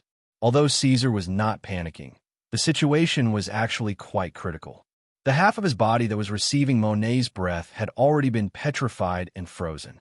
He had completely lost control, and this critical area was still expanding. The main material plane was far higher than imagined. Monet grabbed the Black Dragon and went straight into the clouds. Nearby was an incomparably vast sky, and below them was a mountain range that rose and fell. This place was not bad. "Goodbye," Caesar said. The energy that he had been storing finally exploded. Time seemed to have stopped. In a space that mortals could not see, some liquid substance seeped out of the tip of Caesar's right claw that was bound by Monet. Like black blood beads, it seeped into Monet's muscles. The next moment, there was an explosion. The excruciating pain in his body made Monet reveal a terrified expression. Before he could react, an unparalleled blazing light flashed. Light, swallowing everything. The clouds were immediately dispersed and evaporated into nothingness. A mushroom-shaped fireball appeared at the top of the sky. Its bottom was bright white, and its crown was jumping red. The fireball burned fiercely in the air, flowing from bottom to top, expanding and expanding. The sound was a beat slower, and the deafening roar only arrived at this moment. The shockwave that resembled ripples on the surface of a mirror followed like a shadow, following the rumbling, sound waves, and sweeping in all directions. After that, the fireball gradually extinguished and turned into flowing gray mushroom-shaped smoke. Hundreds and thousands of burning objects fell from the sky, drawing smoke trails in the already dim sky. Those were the fragments of Monet's body from the explosion. For safety's sake, Caesar had unleashed the dustless realm at the same time as the explosion. Monet was basically in a defenseless state, taking the blow head-on with his body. Even his mountain-like body was torn apart and disintegrated. Of course, Caesar was also affected. Although he was prepared, the close distance caused him to suffer damage that was only slightly less than Monet's. At the moment of the explosion, his mind went blank. It was not until he fell to the ground that he woke up from the trance. The petrification and freezing had disappeared, replaced by more serious injuries. The right claw that he used to launch the attack was gone. Only a lump of black and smoking flesh was left at the end of the claw. It was unknown whether Monet was dead or alive, but seeing Aslier's quickly approaching, Caesar did not let down his guard. He immediately rolled over and got up like a cat. At the same time, he adjusted his body and used the stress hormone to accelerate regeneration. A miracle. Aslier's looked at Caesar in amazement. He was not stingy with his praise. This kind of energy explosion has reached the threshold of a demigod. It's quite incredible. Evil dragon, you are stronger than I thought. How did you do it? Caesar looked ahead coldly. This time he had exposed too much. He was in a bad mood. What was worse was that Monet was not dead. Monet, who was covered in wounds, walked out of the flames step by step. The 9 heads that looked like a peacock spreading its tail were now reduced to 4, and all of them were injured. For example, half of the golden dragon's face was burned and bleeding. However, the monster was still as fierce as ever. Dragon, I will tear off your wings, break your brittle bones, and squeeze your eyeballs out of your head. Caesar rarely used the combat ability assessment device. The assessment result showed that although Monet was severely injured, his combat ability was not affected too much. It was still around 10,000. How is he going to fight? He can't hold on for much longer. Just as Caesar was hesitating, Aslier's came to his side and looked at Monet seriously. Evil dragon, do you still have the strength to stand up? I'm okay. Caesar said, what are you going to do? Don't think that I can use that kind of attack again. No need. Aslier's said, do you remember how we killed that little snake? Let's do it again. The black dragon turned to look at Aslier's. He saw that Aslier's face was gradually fading away, turning into a huge pillar of fire. Caesar understood and stood up. The 50-meter-tall black dragon stood up like a human. He reached out his right claw, which had healed in a short period of time, and reached into the pillar of fire. A 30-meter-long burning blade was formed. The flames flowed from the crossguard to Caesar's body, covering the black dragon's armor-like scales with a layer of fire engravings. Caesar held the burning blade. The flames rose. He swung the blade and slashed diagonally. The black line appeared again. The mountain shook. The second slash, the third slash, the fourth slash, flesh turned to ash. Bones turned to dust. Chapter 463. When Caesar stopped, the absolute clamor turned into absolute silence. It was so quiet that it sent chills down one's spine. Monet fell heavily to the ground. His dismembered body was scattered all over the place like a small mountain. Blood flowed like a river on the ground. The whole area was filled with a nauseating stench. It was the smell of bones, blood, and minced meat. The northern border of Eschen was collapsing. This small central area had to bear the power that it couldn't bear. The space was distorted, The ground was cracked, and the wind was blowing. Iradia's will of the realm began to work. It wanted to clean up this area. Everything was quickly disintegrated under the different rules of the past. The army, monsters, and the sound of fighting was very far away. There was no life left in this area. The only two living creatures were Caesar and Asliers. Caesar panted and released his claws. White smoke came out of his nostrils. He bent his hind legs and sat down. He looked at the doomsday-like scene in front of him without saying a word. This guy is finally dead. I never thought that I would have to fight side by side with an evil dragon from the material plane, but now it seems that the result is not bad. Asliers returned to his human form in the burning flames. Do you think that the two of us worked so hard to kill Monet? This guy wanted to destroy the world. We killed him. In a sense, we saved the world, right? Unbelievable? Caesar's voice was hoarse. I'm the demon you speak of, Asliers said.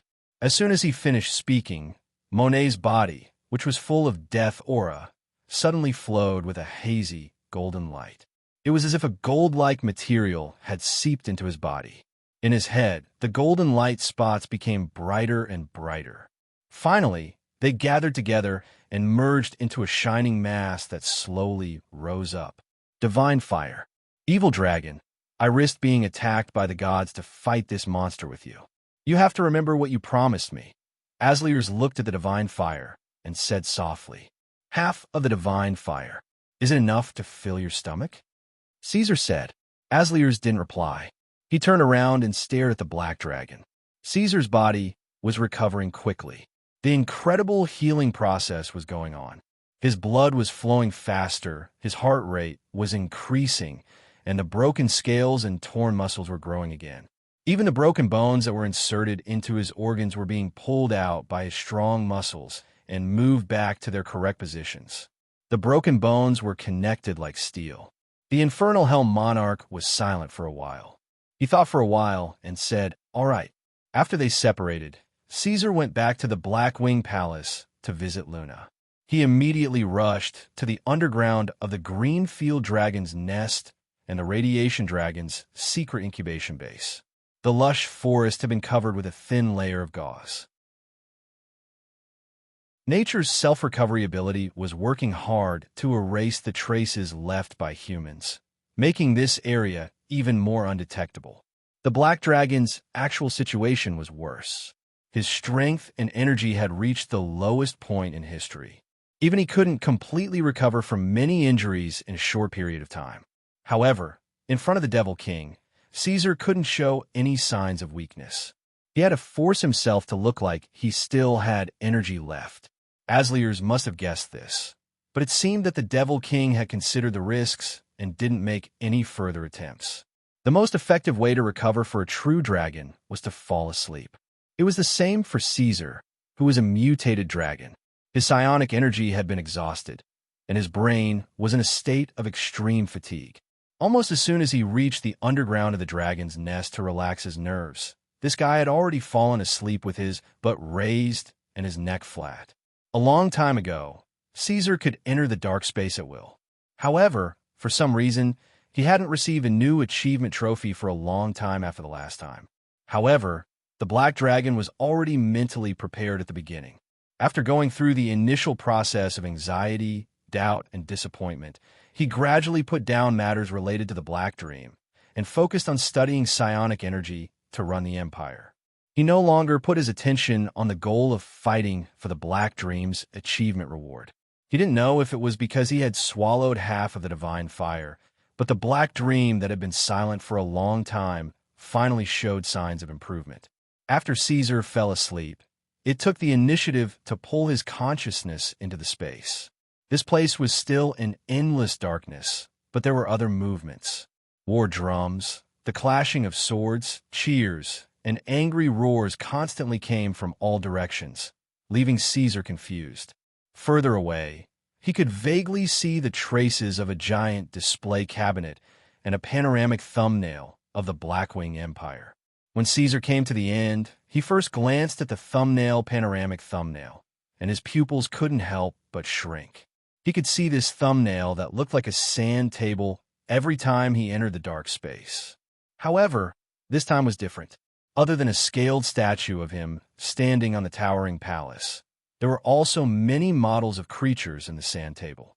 For example, there were radiation dragons floating and spreading their wings in various places, orcs wearing armor and holding weapons, demon hounds howling with their heads raised, and humans in black robes, and so on. This was something that had never happened before. At the edge of the sand table, there was a small puddle that looked like the sea, and there were also many toy-like pocket-sized boats anchored. Caesar took in all of this.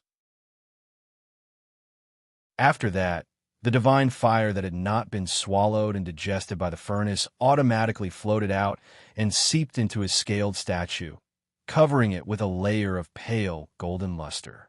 Caesar followed the trajectory of the divine fire and looked at the statue. He noticed that a line of pale golden words had appeared on the stone platform below the statue. Divine kingdom, progress. For tense, after Caesar finished reading the words one by one, the line of words quickly disappeared as if it was shy, not giving any other hints. Caesar was also used to the Black Dream's way of doing things. He memorized it and no longer pursued it. He turned his head to look at the towering display cabinet. Mighty Abyss Prison, at this point, your reputation has accumulated to the peak. There is no Iradia who does not sing praises of your name. You will become the lifelong goal of the righteous, the strongest and most evil villain in adventure stories. Reward, decree, emperor. This was a pure gold reward. Caesar glanced at it and quickly turned his gaze away, because on the other side, there was a brand new tall trophy that he had never seen before. White diamond. It stood quietly beside the pure gold throne. It was not bright, but it had a bright and awe-inspiring color, like a treasure in a golden age. In comparison, Iradia's so-called legendary items, demigod items, and even divine items would pale in comparison. Devourer, you have absorbed a total of 3 different divine fragments. They are the mother of evil dragons, Tiamat, the platinum dragon god Bahamut, the god of the hunt, Malor, and half of the non-primordial divine fire created by Quell Dorii. These will become important stepping stones for your future. Reward, living carrying module of high energy and antimatter, basic. Chapter 464. Where are they from? Shira asked curiously as she leaned against the window in her dormitory, looking at the dozens of children walking past. She was one of the second batch of children brought to the north when the Blackwing Empire Academy was first established. She had been in the academy for some time now. Although the academy had not been established for long, the students came from all over Iradia. She had seen white-skinned, blue-eyed children from the trading city-states, gray-haired and brown-eyed children from the Riverlands, blonde-haired children from the empire on which the sun never sets, and even dwarf from the marshlands and barbarians from the summer islands. But she had never seen these different children before. Shira was known as a trading slave in the academy. Although she had not received a good education, her life as a slave in the trading city-states had made her smarter. Although she could not understand why the academy and the teachers were doing all this, she would subconsciously work hard to complete the school hours and study requirements. So, after a few exams, she successfully became a senior student. In comparison, many children older than her were still in the lower grades. Shira's roommate, a 14-year-old girl named Saniel Davy, closed her book and came to the window to glance at the new students. Her status was completely different from Shira's. Her father was a Blackwing Baron from Fae, but for some reason, her father had taken the initiative to send his 2 sons and 1 daughter to the Imperial Academy. Even though she was young, she was still a senior student. Saniel Davy squinted and looked at the dark-skinned and dark-eyed children's clothes that did not fit them well. Maybe they're children from the East? After saying that, she turned around and looked at her other roommate in the dormitory. Noreen, have you seen someone like this before? Noreen, who came from a better family than Saniel, came to the window expressionlessly. No, she said. After that, Noreen Wyant glanced coldly at Sheriel Davy. But I know where they are from. Didn't Lord Davy mention anything about Vilost? Vilost? My father would never tell me that. Saniel's eyes widened. He wouldn't? Noreen thought for a moment and continued. The barbaric and rude Vilost rejected contact with civilization and took the initiative to wage war against the sojourners sent by the Empire to the New World. That's what my father said. I think these are all defeated captives. His Majesty the Emperor is merciful and gave these slaves a chance to be reborn. That's how it is. Sholi pursed her lips and looked at her last roommate in the corner who had been silent all this while. From now on, trade slaves are no longer the students with the lowest status in the academy. The girl was curled up in a corner reading a book. She didn't participate in their discussion and only turned her body when she heard them. Shira's expression was a little awkward. Although they were in the same dormitory, Noreen Wyant and Sholi Davy, who were nobles, had nothing in common with Sheila and another girl who came from the slave trade. Their status and experience were worlds apart. Perhaps before entering the academy, Noreen and Sholi had already received a good education and did not have to worry about food and clothing. But a child like Sheila, who was born a slave, thought about how to survive every day. In Iradia's environment, without Emperor Caesar and the Blackwing Empire, it would be extremely difficult for these children to live in the same room, sit in the same classroom, or even appear in the same area.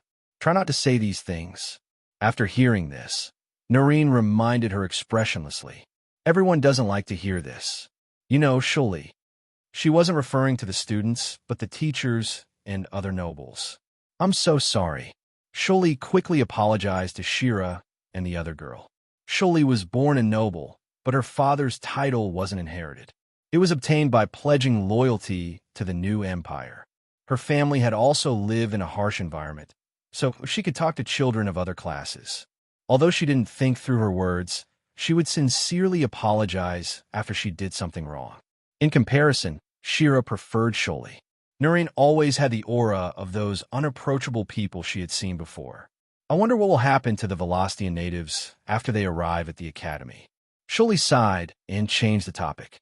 Noreen, who had always been reclusive and quiet, saw her frown and realized what Sholi was thinking. She gave a rare smile. What are you worried about? This is the Imperial Academy.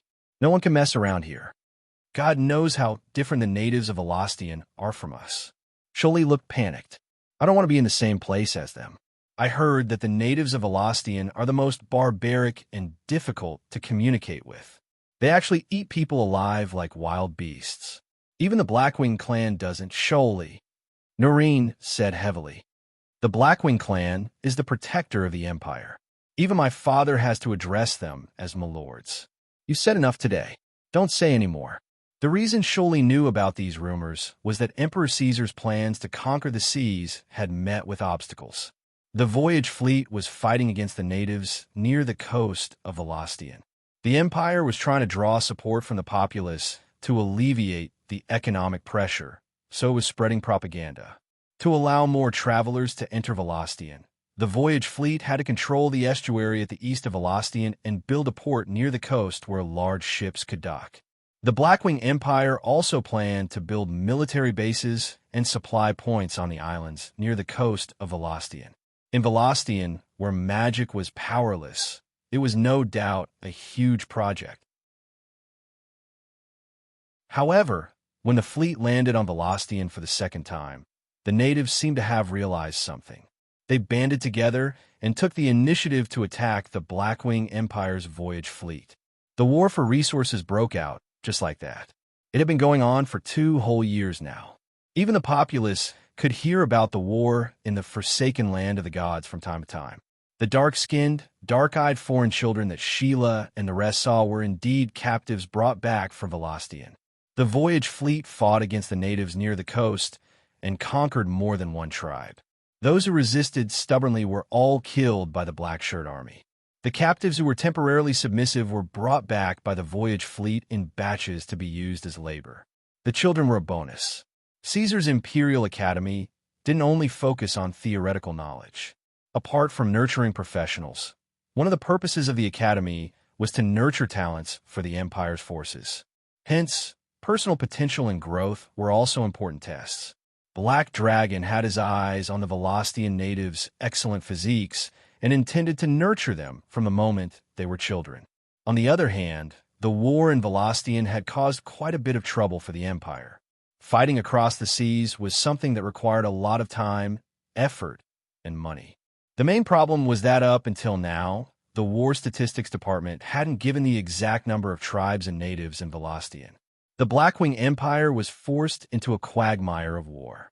In just 2 years, the Voyage fleet had engaged in tens of thousands of battles in Velastian. Even with the constant reports of victory, the Empire still hadn't gained full control of the Velastian coast.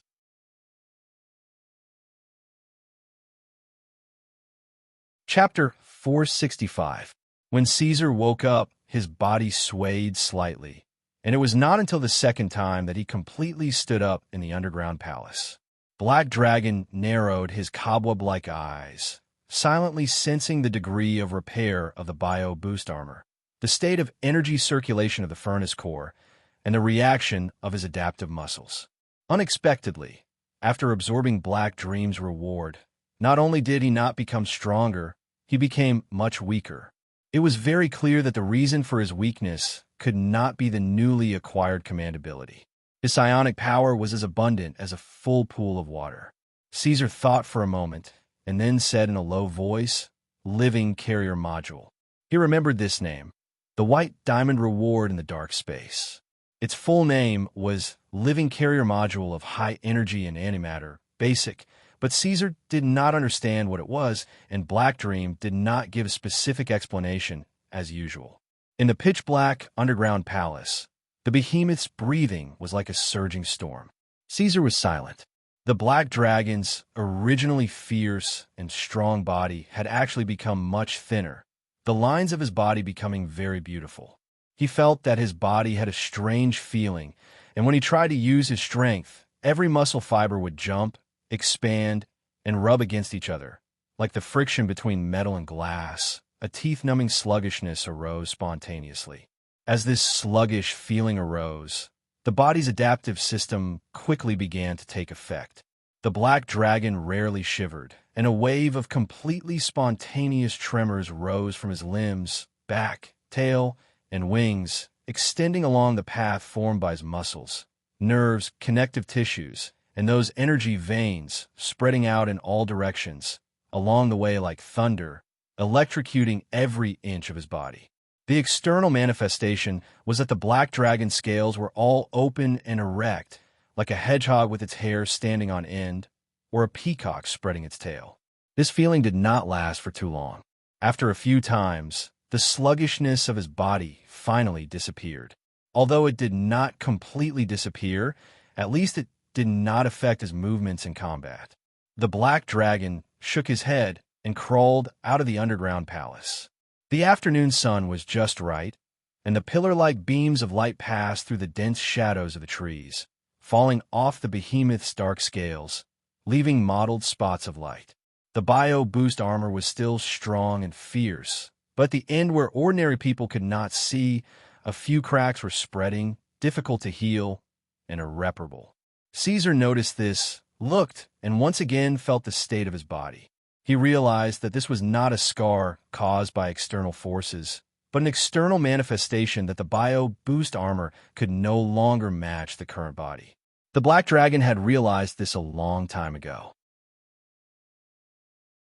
The bio-boost armor was a black jade-level reward that originated from his early years of revenge against the Brindle family. Many years had passed since then, and Caesar's body and strength continued to grow. Although the bio-boost armor could draw energy from the fusion furnace to make minor adjustments, it ultimately did not have the ability to adapt. When the White Diamond Reward-bearing module appeared, it adjusted some of Caesar's body composition, but it also had a rejection reaction with the relatively backward bio-boost armor. In fact, losing the bio-boost armor was not a fatal thing. In addition to providing defensive capabilities, the most important function of the bio-boost armor was that it could use the propulsion device to allow Caesar to fly successfully. But now that the Black Dragon had become a psionic Black Dragon, soaring in the sky was not a problem for him. However, Caesar himself did not want to lose this armor. He made a note of this matter, thinking about the replacement and upgrade of the armor as he returned to the Blackwing Palace. How long has she been like this? At around 2 o'clock in the afternoon, Caesar looked at Luna, who had fallen into a deep sleep, silently retreated to close the vine-woven door, and turned his head to ask. 10 days. The four-winged red dragon Tia, who was summoned and responsible for accompanying the little one during this period, said, "The fairies will fall into a deep sleep when giving birth, usually lasting 1 to 3 days.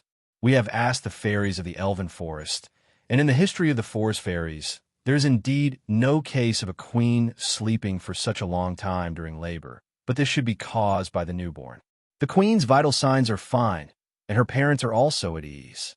They have been coming over from time to time these few days." Caesar nodded and did not speak. He sat outside Luna's house for a long time until he saw her mother, Madame Balanwai, come over. After chatting for a while about Luna's situation, he had nothing to say and left the inner room in embarrassment. "What's the situation in Blackrock Mountain?" he asked Hogg in the main hall of the palace. This was a question that Caesar was more concerned about. He had obtained the body module because of the half of the god fire and the shard of divinity, and the lord of the infernal prison must have also obtained something. After Asliers left Blackrock Mountain, these demons quickly became restless, leading to some local conflicts. Some powerful Baylor demons even broke through the defense of the Dragonkin army and attacked Blackrock Town, but they were all eliminated in the end. Hogg said, when the Balrog king returned, these demons immediately disappeared, completely burrowing into the depths of Blackrock Mountain.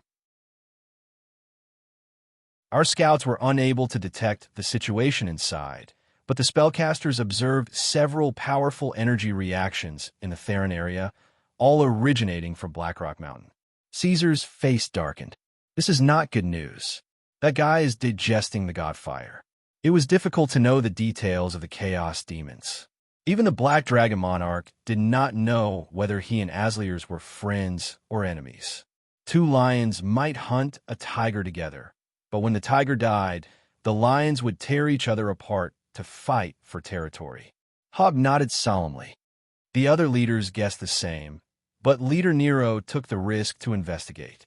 Blackrock Mountain is full of magma and magic traps, and the demons run amok. Asliers used that place as a nest. Even if the Empire wanted to do something to him, it would be difficult unless you personally led the clan there. Caesar pondered for a moment. Let's not think about these things for now. As long as Asliers is honest, we won't touch him. Is there any other news? Hogg continued. The Elven Dukedom sent someone to the Blackwing Court. They said that their king has woken up in Yggdrasil. Do you want to visit him? Send a letter to ask about him. I'll go take a look after a while. I won't leave the Blackwing Court now.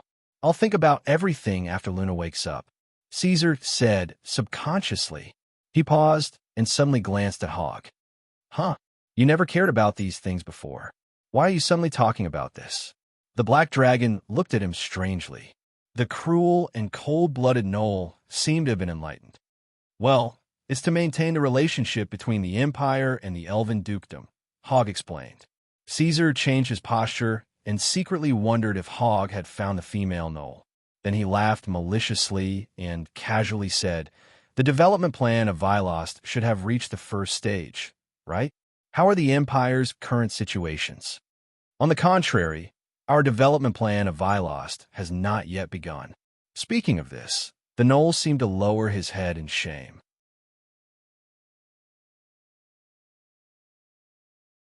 Chapter 466.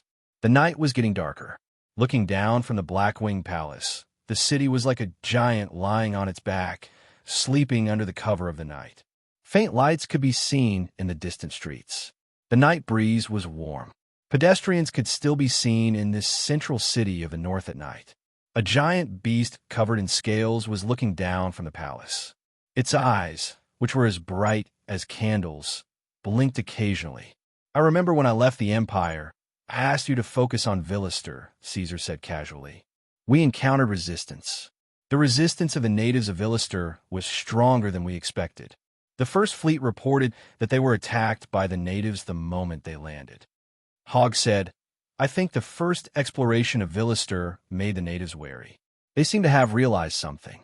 Even now, the Empire's Grasp fleet is still anchored at sea, tangling with the natives. Caesar turned his head. There's so much resistance. I think it's not impossible. After all, everything related to magic is restricted in that place. So, the black-shirted army didn't have a stable advantage against the natives. Of course, the black-shirted human soldiers aren't enough. What about the Blackwing clan? Caesar asked. We still can't open up a multi-sided battlefield. What Hogg said was right. Caesar had gone to Eschen to fight with Monet, bringing away almost half of the Blackwing clan's strength. The remaining half had to be used to protect the royal court's rule over the entire northern world. At the same time, they had to guard against the abyssal demons and other possible enemies in the Blackrock Mountains. Under such circumstances, sending the main force of the Blackwing clan to the other side of the ocean was a risky decision. Without the Black Dragon Emperor's permission, the leaders of the Blackwing clan would not dare to make such a decision. Even Hogg was the same. Caesar didn't reply for a moment. He turned and looked into the distance. After a long while, he asked in a low voice, Hogg, the empire on which the sun never sets hasn't made any new movements in 6 years, right? Yes. After this month, it will be 6 years since Emperor Enrique of the Empire of the Rising Sun announced the otherworldling threat theory. 4 years ago, all the countries south of Iradia cut off all contact with Blackwing. I still remember that, Hogg said. Alien threat theory. Black Dragon sneered. What's the situation in that country now? After the turmoil of the Industrial Revolution, the situation in the unfalling empire is gradually stabilizing. According to our intelligence, their Dawn army will be preparing to withdraw from the dimensional rift soon, Hogg replied. What a pity. That emperor in Rither, whom I've never met, is smarter than I thought. Caesar shook his head. After all, Iradia is still a plane with a huge difference in strength. Such a change can't shake the fundamental rule of the top buildings. Instead, I help them. The words Industrial Revolution were imported from the Black Wings Empire in the northern world, which was directly taken over by the Rising Sun City. The senior management of the Rising Sun City had a one-sided perception and a wrong understanding of the implied meaning. In the actual process of operation, there were ill-considered plans, negligent delays, and occasional corruption. The redistribution of benefits, the exploration and perfection of the new system, the resistance of the conservative nobles, the rise of the new nobles, and the social mobility caused the current situation to become unstable. For this reason, the empire on which the sun never sets had more than once. It fell into a period of weakness and exploration for 5 years. It didn't even participate in the encirclement and suppression of Monet. But in the end, this behemoth of the South walked out of its predicament. The most subversive change in history gradually came to an end, and it gradually became stronger. The empire on which the unfalling empire stood for thousands of years. If it weren't for the appearance of the Black Dragon and the rapid rise of the otherworldling empire in the north, the empire on which the gods lived would not have changed even after thousands of years. In a sense, Caesar had changed the trajectory of Iradia, causing this material plane to move in a direction that even the gods could not predict. There's not much time left. Caesar narrowed his eyes. Send more forces to Vilost. I want to finish digesting the new continent before the empire on which the unfalling empire is based. The unfallen empire was the undisputed overlord of this plane. Their dominance over the continent of Aledia was self-evident. Try to shake their position through conventional means was as difficult as ascending to the heavens. Under the situation where they were locked down, Blackwing had no choice but to find another way if he wanted to develop quickly. The appearance of Vilost allowed Kaiser to see another direction. Plundering the land, resources, and labor of the new continent would not only allow Blackwing to quickly accumulate another round of wealth, but he could also use this opportunity to fight for supremacy over the seas. And maritime hegemony would be crucial in the future confrontation with the empire on which the unfalling empire was based. The Blackwing Empire and the unfalling empire, these two behemoths, were sharpening their claws and teeth in different ways. When they were ready, they were bound to bite each other in the fiercest manner, pushing Iradia into the most magnificent era in history. On the outskirts of the capital of Blackwing, under the night sky, there were continuous mountains and valleys that looked like twisting snakes. The starry sky was clear, illuminating a flat, open space in the valley. If one were to look down from the surrounding mountains, the valley would look like a deep pot.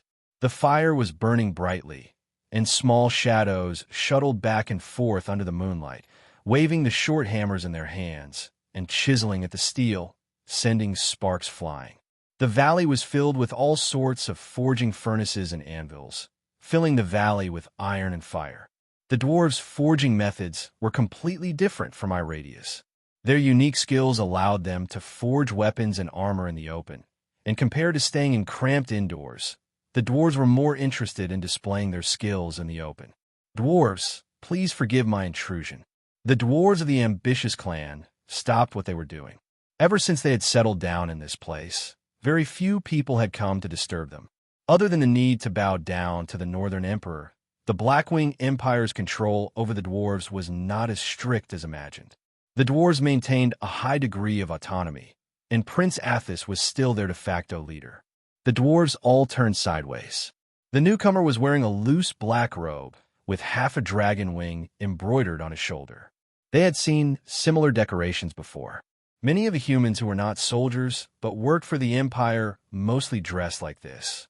The difference was that the emblem on the shoulder symbolized the difference in status. The highest status of the dwarves was the black robe with such a dragon wing emblem. "Welcome to the territory of the dwarves, friend. We have beer and smoked meat in our house. Would you like to have a drink by the warm fire?" Athos walked out from the crowd with a friendly smile. It was obvious that the ambitious clan had been doing well during this time. A safe and prosperous environment was enough to make them feel satisfied. "King of the ambitious clan, greetings." The black-robed man bowed and then said seriously, "I have come with an order from His Majesty. In that case, please come with me." Athos was ready to lead him into his house. "I'd better say it here." The emissary shook his head and said directly, "We all know that the dwarves see it as an honor to complete their own work independently, but this time His Majesty hopes that the dwarves of the ambitious clan can work together to complete a set of armor." The emissary smiled and continued, "You know, the ambitious clan has not been asked for anything after coming to the Blackwing Empire. This is His Majesty's first request to the dwarves. He hopes that you will not refuse. This is not difficult." Athos thought for a moment and said strangely, "I think you have misunderstood the dwarves. If we can solve the problem of materials and have enough time, we can easily complete a legendary armor." "No, you have misunderstood," the emissary said with a heavy tone. "Whether it is legendary or not is not important.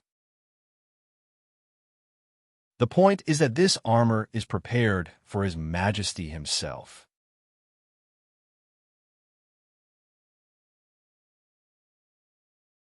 Chapter 467.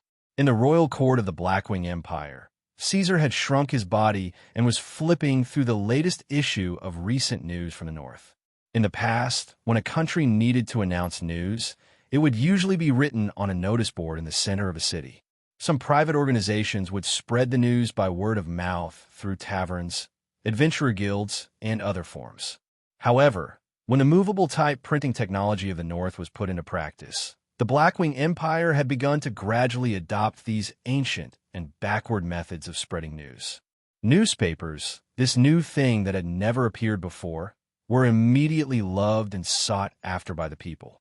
It spread throughout the North, and even to the south of Iradia outside of the Empire. At first, newspapers were only published by the Empire, but as the situation became more and more popular, some non-governmental organizations and individuals began to register and publish new newspapers in the Royal Court of the North. However, under the request of the Blackwing Empire's Risk Intelligence Control Department, also known as the Department of Public Opinion and the Department of Truth among the people, the newspapers published in the North always followed two principles. Everything that Emperor Black Dragon made, everything that was said in the North was firmly supported, and everything that was said in the South was vilified. The newspapers described the distorted image of the southern countries, and at the same time reported in detail on the persecution of the northern citizens by the unfalling empire. For example, the unfalling empire cruelly killed the cute northern cunning rabbit tribe. The Hujian country hunted down the merchants from Blackwing, and so on. The main point of the recent news should be changed for the time being. Caesar stretched out his claw and lightly tapped on the newspaper, calling for a black-robed attendant behind him. Focus on the natives of Vilost on the other side of the sea. Emphasize on the barbaric greed and blood of the natives of Vilost, the difficult situation of the Northlanders in the New World, and the role that the country played in it. The black-robed attendant bowed beside the black dragon and took notes seriously. Caesar thought about the appearance of the natives of Vilost, and after a moment of silence, he said, "The label of natives doesn't seem to have enough impact. How about this, from now on? Let's call them cannibals." The black dragon casually gave a definition to a race. After the black-robed attendant wrote down everything Caesar said, he left under the order. When he left the royal court with the emperor's order, Hogg opened the door and walked in. In fact, the leader of the gnolls had been waiting at the door without interrupting. It was only after Caesar finished giving the order that he came to him.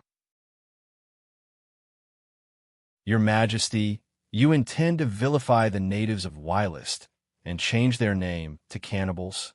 "Yes." Caesar glanced at him. "You did not do well. I heard Ryan say that recently anti-war sentiment among the people is spreading. They think that the development of the New World is a wrong decision, that the Blackwing is a cruel invader, and that the poor and backward natives of Vilos should be protected." "Ridiculous and pointless words," Hogg said in a deep voice. "These things cannot shake our army." "Yes, but I don't want to hear it," Caesar said. "Some people have already forgotten the taste of starvation. Although these things can't shake my army, they will affect other things such as policy, market order. The economy of the northern lands is in a good stage of growth. I don't want anything to drag the empire down at this time. Let Ryan take care of this." "Yes, they will shut up," Hogg said. "I know Ryan will take care of everything, but Your Majesty, what I want to ask is, it is not a problem to vilify the natives of Vilost as cannibal for the sake of war, but what about the descendants of the natives who have already entered Imperial College? Should we stop the natives from entering Imperial College?" "Why should we stop?" Caesar asked. "Imperial College is the first college in Iradia, and the first college to teach knowledge and skills to the public. No matter what, as long as it is an intelligent creature, it can receive education here, whether it is a human, a lizard man, a demon hound, or an orc."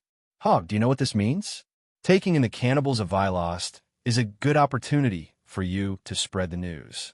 One day, Imperial College will become the flag of the northern lands and attract countless people.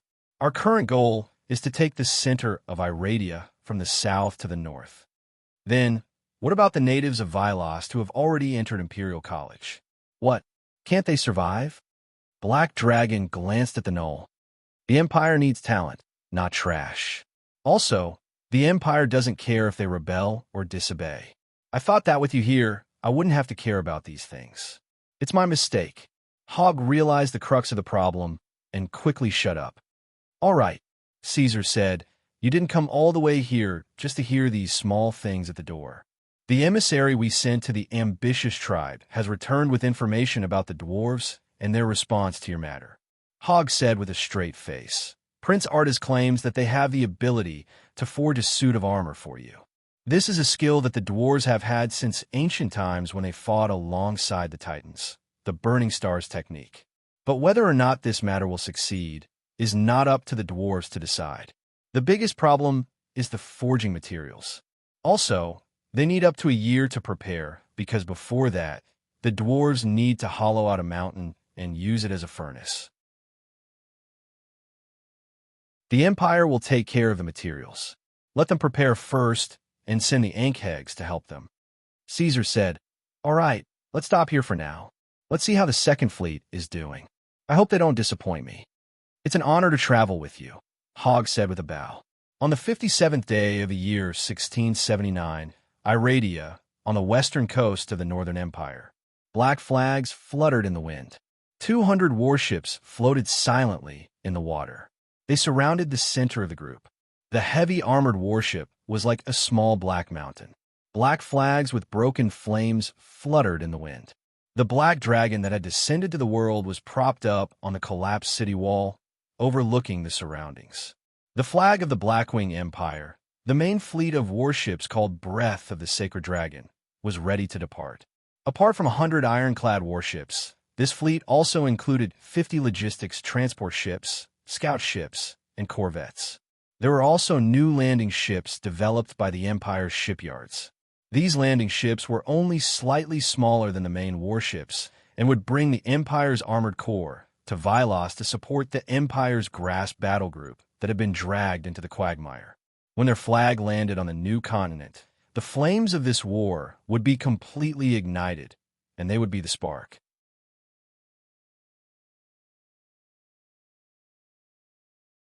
Chapter 468.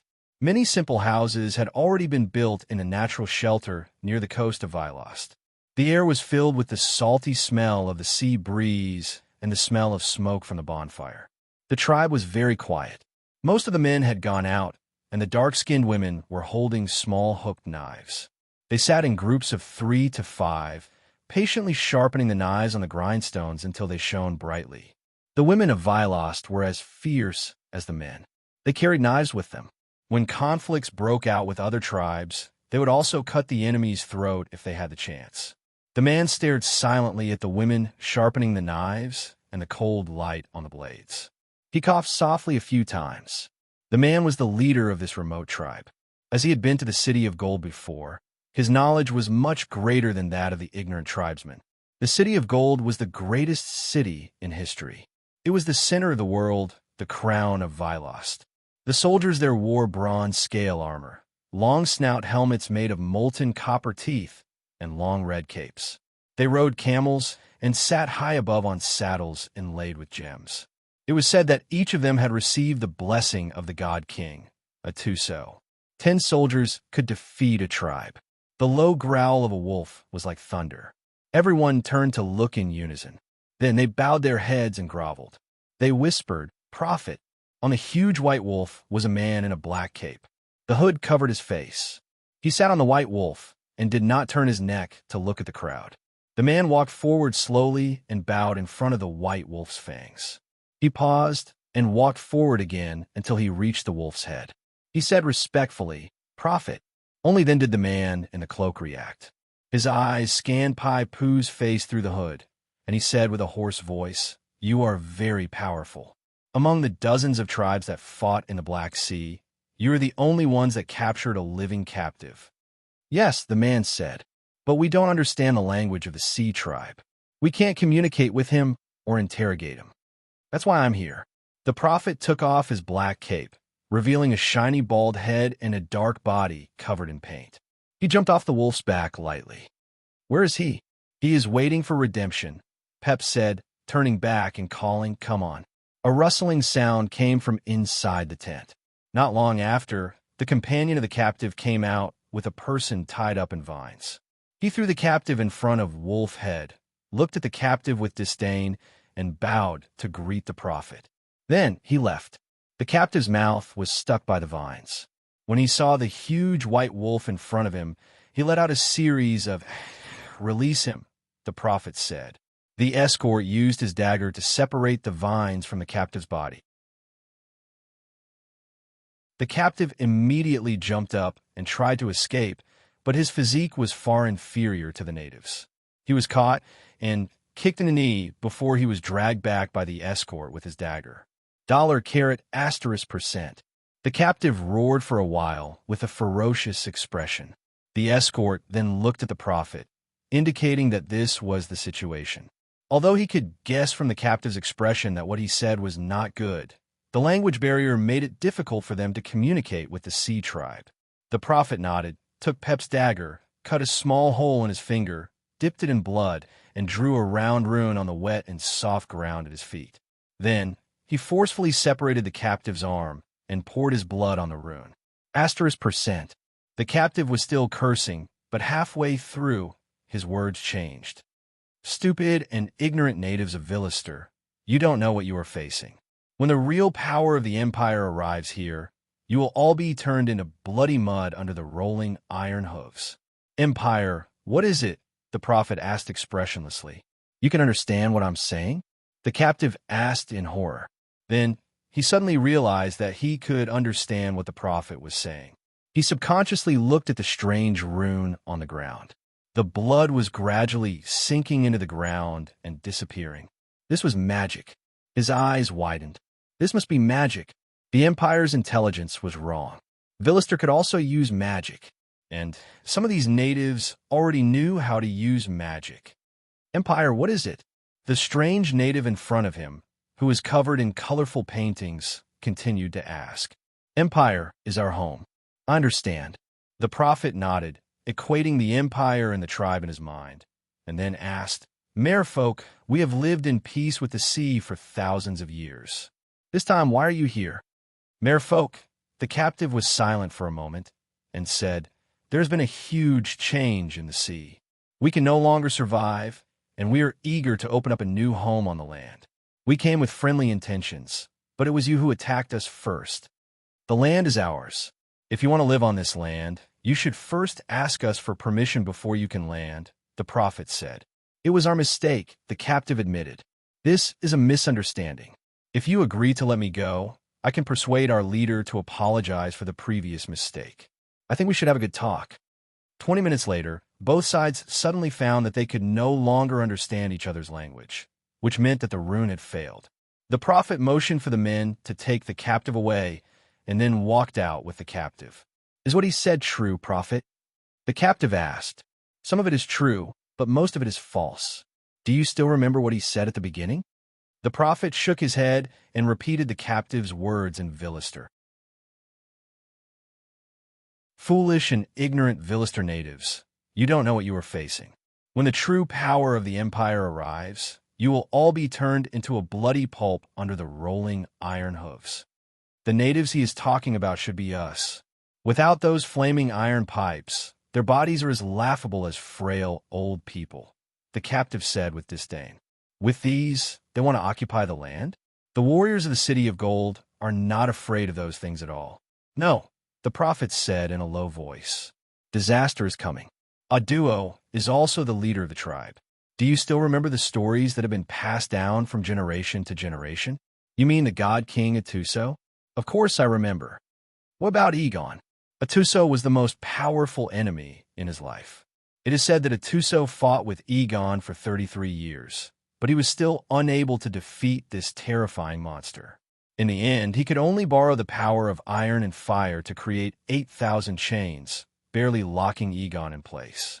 After that, he used all of the power of the Archerons to strengthen the chains, and finally expelled Egon and sealed him in the eternal depths of the sea. The captive recounted the story he had heard when he was a child. But isn't this just a legend? It is not a legend, the prophet said. The elders of the temple have received a revelation that Egon has awakened. He has spent 100,000 years in the icy depths of the sea, swearing to repay Atuso's descendants hundreds of times the iron and fire he endured. The weapons these sea folk use are the best proof. In the following period of time, it will drive its servants to spread fear and blood across the land. Finally, when Egon's mountainous body reaches the earth, the entire world will be submerged in a flood. That will be the end of the world. How can we stop him? The captive asked, trembling. The prophet shook his head. No one can stop him. Whether it is the master of the City of Gold or the elders of the temple, everything the mortals do is futile. This is the end we are destined to meet. Only when the world is flooded will Atuso appear and wage a 33-year war with Egon. He will then seal him in the sea and start a new era.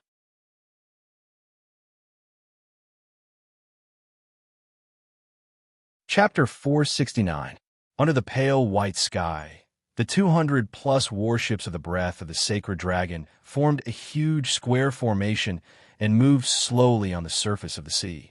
At the same time, according to the plan set by Emperor Caesar, the other black-shirt soldiers would also escort the ammunition and food to the New World.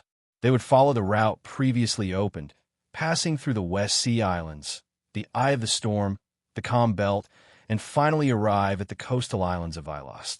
After the Black Dragon Emperor defeated Monet in Arzala and returned, the empire's focus was shifted to conquering the New World. In order to deal with such a large-scale strategic deployment, apart from putting two-thirds of the empire's fleet into the mission, Caesar also invested several times the military budget. He ordered the docks and workshops in the various regions to operate at full capacity and provide more ships to ensure the empire's steady progress. When the docks and workshops operated at full capacity, the empire could send 500 escort-class ships, tens of thousands of soldiers, ammunition, and armored tanks to the front lines within 3 months, which was the time when the breath of the Sacred Dragon fleet arrived at Vilost. Of course, from Caesar's perspective, this scale of transportation could be easily accomplished by any small nation. However, in Iradia, this was an unbelievable feat. This military force was enough to destroy a medium-sized nation. When the war progressed steadily and the voyage fleet built up enough Blackwing territory in Vilost, the vanguard would be in charge of penetrating deeper. At the same time, the Northlands would send settlers to settle down in Vilost and begin the process of plundering resources.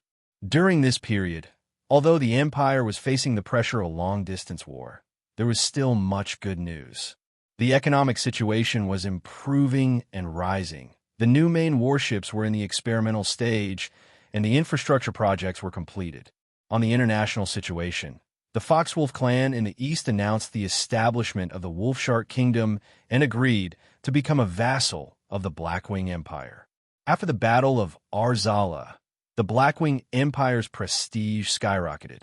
The duchies, kingdoms, and other worldling nations north of Iradia all moved closer to the Blackwing Empire.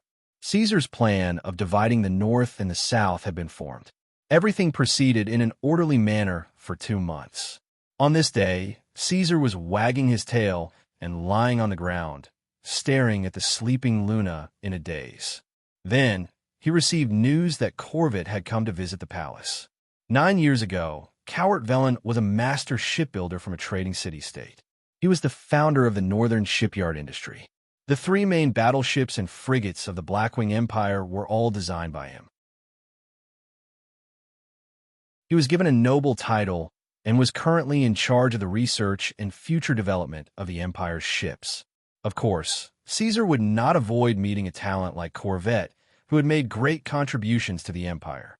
The Black Dragon transformed into his second form, which was a rare sight. He gave his master absolute respect and received him at the Blackwing court.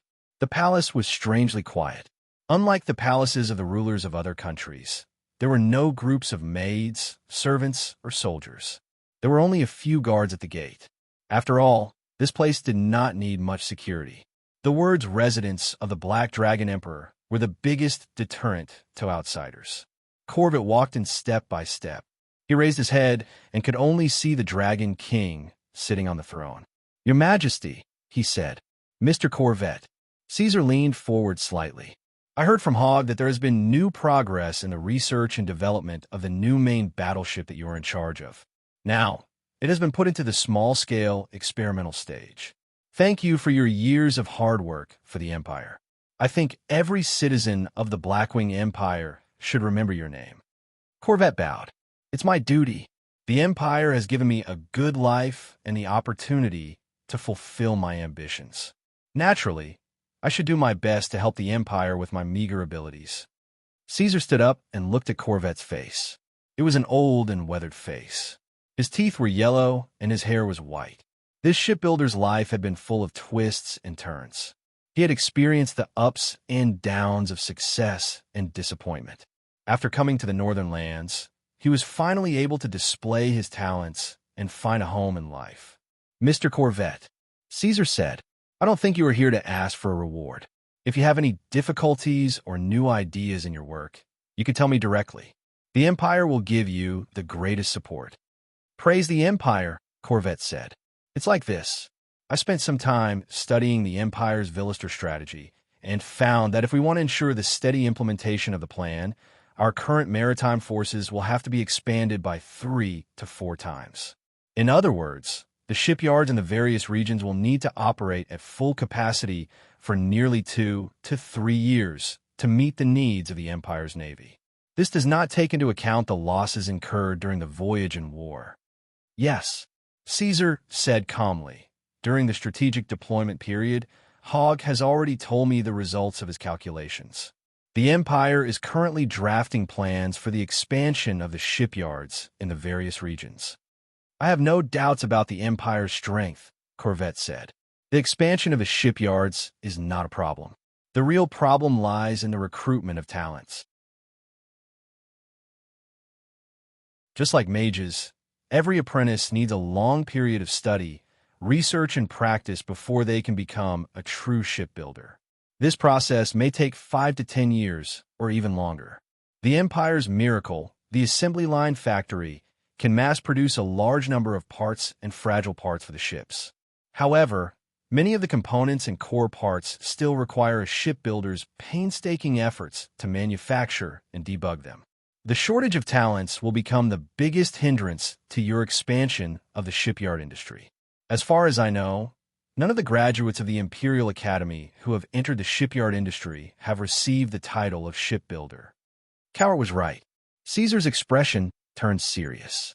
You are very diligent, Master Cowart. This is indeed a headache for the Empire due to the floating ice on the surface. Only time can solve this problem. However, since you have specially come to me to bring this up, perhaps you have thought of a solution? Please forgive me for my incompetence. You are right. This problem can only be solved when the new generation grows up, Cowart said. However, the construction of the ships cannot be delayed. Under such circumstances, perhaps we can choose another solution. Tell me about it. As you know, I come from the trading city-state of Nistu. That city is known as the City of the Inner Sea. It was once a mecca for ships with an extremely developed economy. However, as the trading city-state and the Empire's maritime fleets have reached saturation levels, Nista's commerce has declined and is no longer as prosperous as it once was, Cowart said. However, there are still countless excellent shipbuilders and shipyards there. Continue. Although I don't have the ability to persuade those shipbuilders to come to the northern lands, the Empire can provide those shipyards with blueprints and design requirements. They can import ships from Nistu in bulk. I believe that with the local standards, it won't be difficult to create ships that meet our requirements. Excellent idea. Caesar sat down and propped his head on his hand. He stared at Cowart, his voice growing colder. However, sir, do you know that the trading city-state has cut off all trade with the northern lands and is standing on the side of the Empire that never sets? In a sense, it is the Empire's enemy.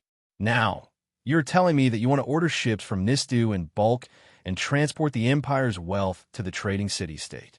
Your Majesty, Cowart's heart tightened as cold sweat dripped down his forehead. I have absolutely no selfish motives. In fact, Cowart was an ordinary person with ordinary emotions. The Inner Sea City was his hometown, and even though he had been hurt in the past, he was still full of affection for that place. Currently, the economy of the Inner Sea City was in a slump, and the shipbuilding industry had withered. If there was a chance, Corvette would definitely want to give it a hand and change Nista's current situation. He was neither a warrior nor a politician, and had intentionally or unintentionally neglected the current international situation. However, after being exposed by the Emperor, he could not help but tremble in fear. But you are right. After a moment of silence, Caesar suddenly smiled.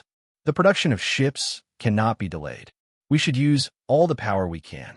I will arrange for people to communicate with Nistu, and I hope you can help. With regards to Nistu, Caesar had investigated it before. He knew of the city's history and its current predicament. The reason why he agreed to Cowart's proposal, other than the Empire's need for ships, was because he wanted a rope in Nistu. The head of the trading city-state, Tashamir, had chosen to stand on the side of the Empire that never sets. However, the 10 city lords and citizens of the trading city-state did not necessarily think so. The Blackwing Empire gave orders to Nistu, and Nistu gave goods to the Blackwing Empire. It seemed like a simple trade, but in reality, it wasn't that simple. In the era of the kingdoms in the northern lands, The soldiers only obeyed the lords who provided them with food, and not the kings or emperors in name. I am honored. I will carry out your orders. Cowart accepted the order and retreated.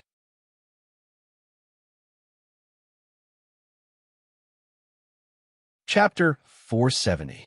After 3 months of sailing, islands appeared on the boundless sea. Yellow beaches and black reefs slowly appeared in the vision of the fleet of warships. As another continent in this world, Vilas had the same development potential as Eladia. If it wasn't for the fact that this place was known to be a dead magic zone in the forsaken land of the gods, the flags of other countries might have already been planted all over this place. Blakesia leaned on the edge of the deck and observed for a while. What should we do when we get close to the continent? Should we use the warship cannons to clean up the coastal area? Intimidate them and tell them that a giant dragon that they have never seen before has descended? No. Garen shook his head beside her. We have already received information that the coastal area on the east side of Vilost is not a war zone. Other than the settlements of the natives, there are also many empires stationed there. If we randomly bombard them, we might accidentally injure the Blackwing's army. After many years of growth, the 2 young dragons and Caesar had entered adulthood. As they grew older, the young dragons no longer liked to sleep. Garen's body had reached 23 meters, and Blakesia was 1 size bigger than him, reaching 25 meters.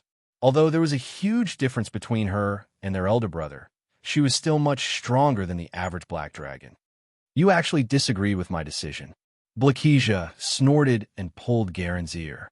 She did not use much strength. No, Garen said. Then, he said seriously, Blakesia, you have to listen to me this time. Ordoronzo finally agreed to let us come with him to conquer Vilost and gave us a certain amount of command. We can't mess this up. Otherwise, it will be very difficult to have such an opportunity in the future. Then what do you think we should do? Don't make any mistakes, Garen said. According to the information, the first batch of long-distance troops have already built a military base on the island. Let's follow the procedure and meet up with them. After we send the news back to the palace, we will consider the next step of the plan. When the fleet arrived at the overseas military base of the Blackwing Empire, it immediately caused a commotion. Although the relevant information had already been leaked to every expedition soldier, due to the distance and time spent in the harsh environment, the soldiers only received the news that reinforcements are on the way every day. As time passed, even the most fervent anticipation would turn into numbness. Coupled with the fact that the front line was always in a state of anxiety, it was difficult for the soldiers to maintain a peaceful state of mind. Their morale gradually dropped.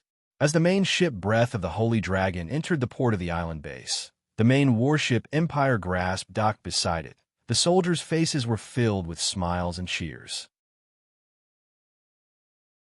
They quickly gathered outside the port to welcome the Empire's 5th batch of reinforcements, which was also the largest and most powerful reinforcements in history. After Garen and Blakesia appeared, they met with the Expeditionary Army's Commander-in-Chief, Krender, and were led into the meeting room. At the same time, the reinforcements left the ship in an orderly manner under the guidance of the base's guides and entered their respective stations. At night, the castle hall of the island base was brightly lit. Servants walked through the crowd with wine glasses in hand. Musicians played harps, and female poets sang arias praising the Empire. Plates of delicious food were placed on the table, and glasses were filled with red wine. All of this was incompatible with the island base and the frontline war. In order to welcome the arrival of the 2 highnesses, Krender had put in a lot of effort to organize this banquet. However, the result was awkward. The 2 dragons could not use magic, and could only walk in the hall with their backs hunched. Garen narrowed his eyes as he looked at the surroundings. The cramped space made it difficult for him to extend his tail, let alone his wings. If he did not use all his strength, he might have knocked someone else down. He suddenly understood his brother, Ordoronzo. As a giant dragon lord who could not use magic, it was no different from torture for him to not be able to change his form when communicating with other races. It was no wonder that Ordoronzo would study psionic ability with all his might. He even collected all the books about psionic ability in the northern half of Aladia and brought them to the black-winged imperial court. Looks like your situation is not as bad as I thought. You even have the mood to listen to operas and taste red wine. No wonder the expeditionary army could not enter Velust. Because of the sea monster incident, Blakesia did not have a good impression of Krender. Coupled with the awkward situation they were in, her temper became even more irritable. She said with a cold smile, "I wonder if Caesar knows the situation here." Hearing Caesar's name, Krender straightened his back instinctively. He understood the situation of the two dragons and ordered the banquet to be canceled and the musicians and servants to leave. Then he explained to the mother dragon, "These musicians and servants are from the third batch of reinforcements. They have already been approved by the department. The imperial court said that the expeditionary army will stay in Velust for a long time and might even settle down here.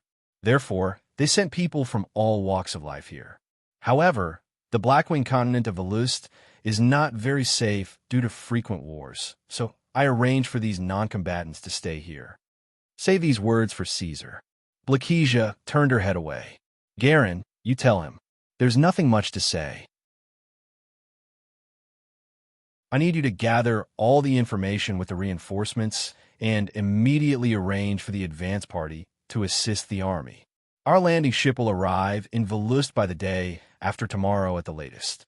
My brother told me that we have to complete the cleanup of the New World's coastal areas within 3 months and build ports, fortresses, and other basic facilities. However, I want to perform well. 1 month, I want to clear out these natives within a month." When it came to war, Garen's dull expression immediately disappeared. He looked down at Krender, his voice low and his expression serious and dignified. Krender was stunned. In a daze, he seemed to see the shadow of the Black Dragon Emperor. "As you command, Your Highness," Krender bowed. Krendo bowed and agreed. He believed that if the command was appropriate, this reinforcement would indeed have the ability to do so. Other than the ferocious Blackwing clan and the newly developed landing ships, the breath of the Holy Dragon fleet also brought the Blackwing Empire's most terrifying and intimidating force, the Armored Legion. Watching Krender leave, Blakesia raised her eyebrows. "You're becoming more like it. Bossy and arrogant. Who taught you these things, Caesar? Or Angrimo?"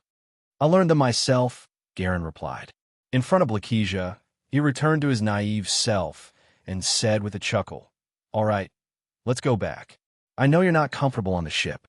Now that we're ashore, can we?" As he spoke, he moved closer and rubbed the female dragon's neck. "Yes, I also want to be like Orderonso. After we go back, let's get married."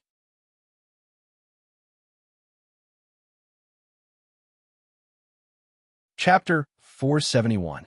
Year 1679, 204 days. This coastal forest was a castle, and now it had turned into a raging fire. The 1,000-year-old trees and centuries-old tree houses were wailing in the flames, as well as the pitiful creatures trapped in the tree houses. The war had just begun. The monsters with the flame mark on their foreheads were roaring as they rushed into the depths of the forest, killing every living thing they could see. 2,000 orcs had already surrounded the largest settlement of the natives in the coastal forest. The thick smoke had blackened the skulls placed in the settlement. For hundreds of years, the Melosh tribe had been the master of this forest. Garp was standing on the road leading to the tribe, holding a hard bow that had once hunted a lion.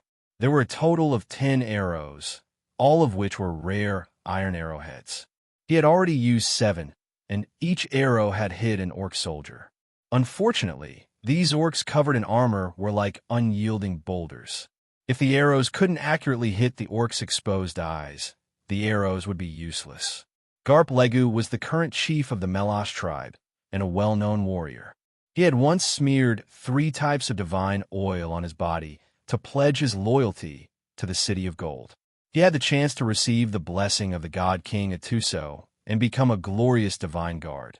But in the end, he chose to return to his territory and continue the Melosh tribe's rule over the coastal forest. The orc soldiers stopped attacking and faced the tribe. A black-robed man without armor walked out from behind the orc formation. Two orc soldiers raised their shields in front of him to protect his body. Melos! The black-robed man looked at Garp in the distance and said in slightly awkward Villisterian, I heard that your name is Melos. You know our language? Garp looked at the weak mare folk without any expression in his eyes. Villisterian, we have been here for 3 years, the black-robed man said. Not only me, but now many people know how to communicate with the natives. What do you want to say? Garp looked at him, the fire in his eyes as strong as the surroundings. Remove the rocks blocking the way, or we will not be able to move forward, the black-robed man said. Then what is there to say? Garp suddenly drew his bow and shot an arrow without aiming at the black-robed man, but it was quickly blocked by a strong shield. But you're not rocks, so our commander thinks that you should be given a chance to choose. The black-robed man's voice rang out from behind a shield. Take a look. When the Empire truly sets its sights on Villister, your attacks are as weak as a toddler's. Your resistance is as weak as a piece of rotten wood. In fact, the Empire is not here to kill, and war is not what we want to see. After all, every moment the war goes on, another life is lost. So, my commander hopes that you can join us and help us end this war as soon as possible. You will also be able to obtain supreme glory. How about it? Think about it. You want me to help you deal with my own people? Garp drew his bow again. To you, are the other tribes your own people? There was a smile in Blackshirt's voice. But as far as I know, before we arrived, the conflicts between the various clans in Vylost never stopped. You may treat them as your clansmen, but they may not. Not long ago, Prince Garen sent messengers to every tribe in Vylost, asking them to submit. Otherwise, the Empire's army will destroy their homes. Master of the Melos tribe, how many tribes do you think would rather die than submit? When you see our true power, I believe you won't say such laughable things again. Garp laughed coldly, his voice unquestionable. The black-robed man did not say anything else and slowly retreated. He bowed to the strongest orc and said in the common tongue, Great chief, he refused. Kill them all. The orcs swarmed forward. 15 minutes later, Garp knelt on the ground, covered in blood and panting. No matter how hard he tried, his neck was firmly pressed down by a heavy hand. There was only a pair of iron boots covered in mud and blood in his eyes. Great chief, do we kill him? Hang his head up and show it to every tribe that resists us. The orc's unique, rough voice rang out. No, there's no need. I saw weakness in his eyes. I think he will change his mind. Gaul stared at the native leader and turned to order the others. Make the fire burn brighter. The forest was burning, emitting blazing light regardless of day or night. The fire lasted for half a month, turning the forest into charred ruins. It only stopped when there was nothing left to burn. During the process of the fire, countless settlements in Vylost were wiped out, dozens of native tribes were wiped out, and tens of thousands of people were buried underground forever. Gaul stared at the trail of smoke, nodded, and looked at the people kneeling down the slope. You captives, I'll give you one last chance. As long as you are willing to follow the Blackwing's flag, I won't kill you and pardon all your disobedience and crimes. In the future, as long as you serve the Empire with all your heart, the Empire will protect your safety, give you slaves and food, and let you continue to be the chief of your tribe. The black-robed man translated his words into Vylost and read it out loud. Garp was also one of the captives kneeling down. After hearing it, he looked around and found that the others were also looking at each other with flickering eyes. But in the end, no one said anything. Very good. A rumbling sound came from Gaul's trachea. You are more loyal than I thought. Unfortunately, all of Vylost is seeking death. Along with the dragon's roar, the ground shook violently. The rumbling noise hurt his eardrums. Garp looked towards the source of the sound. Terrifying steel monsters with black smoke were climbing up the hill. While they were roaring, they were also emitting sharp and fine sounds. Garp saw that the soil was churning under their steel bodies, and the rocks were deeply stepped into the ground. These giant beasts continued to move forward in a terrifying manner, and they were about to be crushed to death on the spot. At this moment, he suddenly remembered a myth that all the tribes were familiar with. When the end of the world comes, countless creatures that have never been seen before will appear one by one. They will wander freely in Velast, spreading slaughter and death. A giant beast, as large as a mountain, will awaken from the sea and complete its revenge with iron and fire. When it lands on the ground, the entire world will be flooded. A terrifying thought appeared in Garp's mind. Egon was here. The steel beasts approached slowly, and the fear and panic increased. Garp finally could not suppress his fear and shouted in the native language, "I am willing to pledge my loyalty to you." A few voices sounded at the same time, and there were more after that.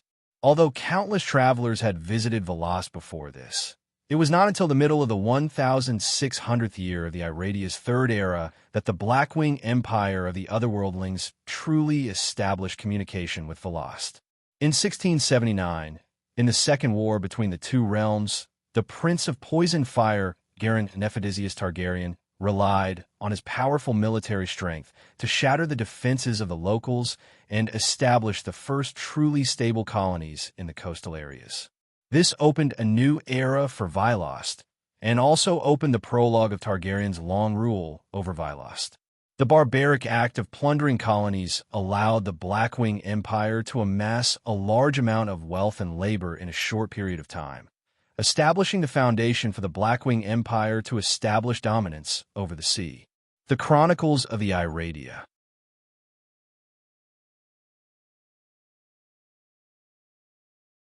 Chapter 472.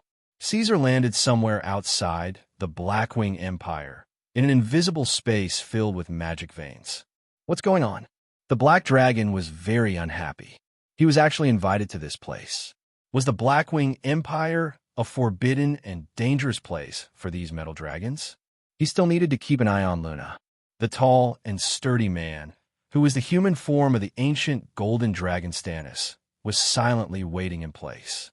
He said to the Black Dragon Emperor, "Black Dragon, we are no longer allies. The metal dragons naturally won't step into your territory." The golden dragon continued, "Caesar Tangerine, because of your selfish desires in the Battle of Yelsala, you caused the metal dragons to lose a large number of divine fragments of the platinum dragon god. Moreover, we also found out that you are now in cahoots with the demon lord. Do you have anything to deny about this?" "I don't deny it." Caesar turned into his half-dragon form and stood in front of Stannis. "So you're saying that you're here to settle accounts with me? The metal dragons plan to start a war with me?" "No."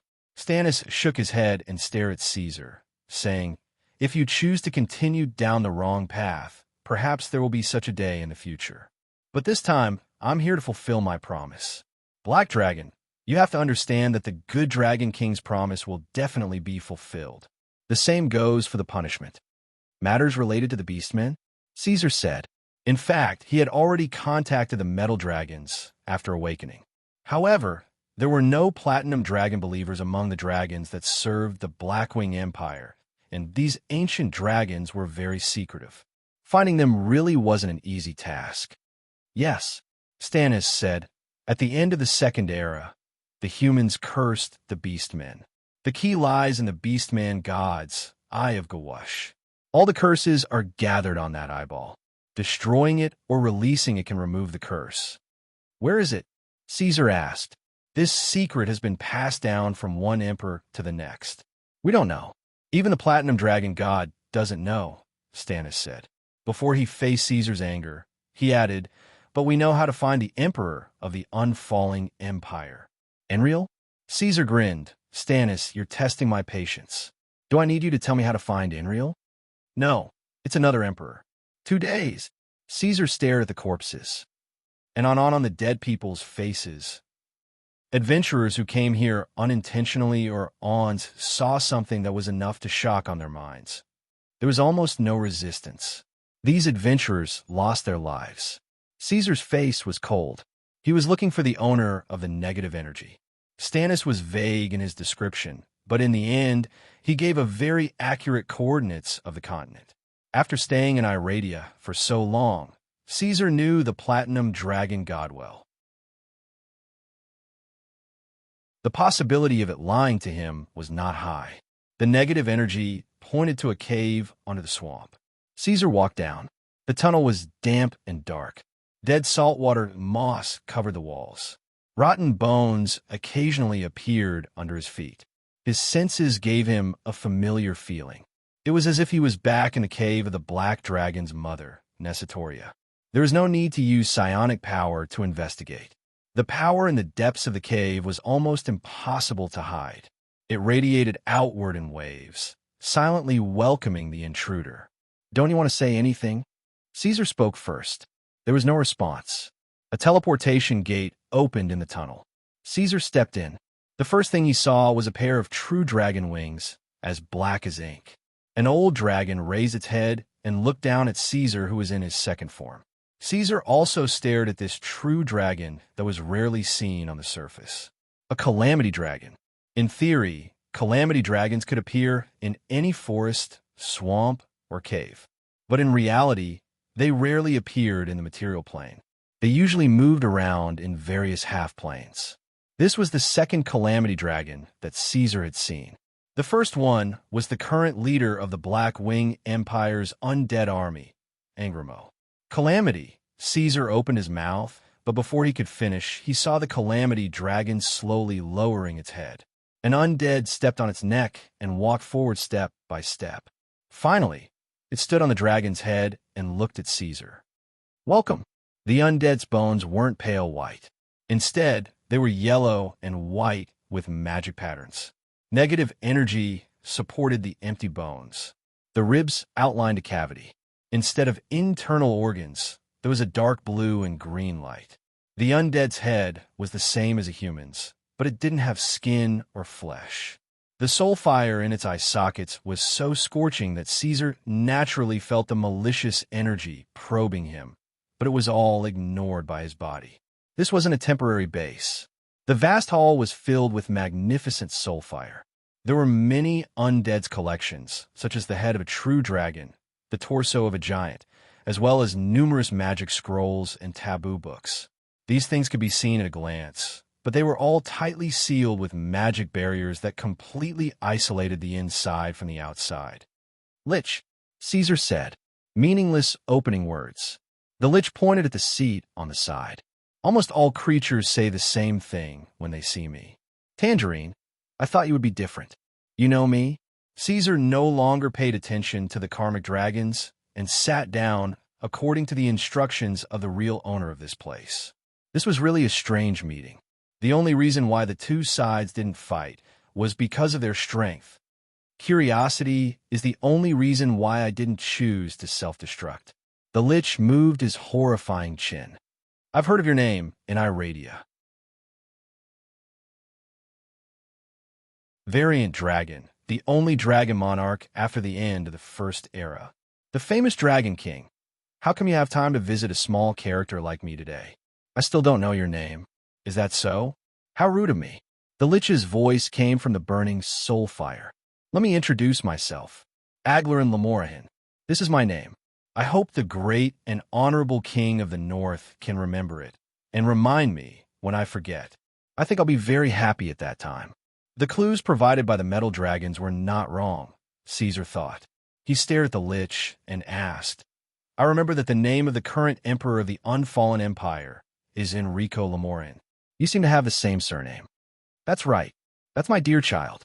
The Lich said word by word, so calm that it made people feel a chill. "He's so kind and steady. He has the blood of the sun god flowing in his body. He's destined to be the emperor of the Unfallen Empire. Unfortunately, I haven't seen him for almost 40 years. It must be a good story," Caesar said lightly. "But I didn't come for that.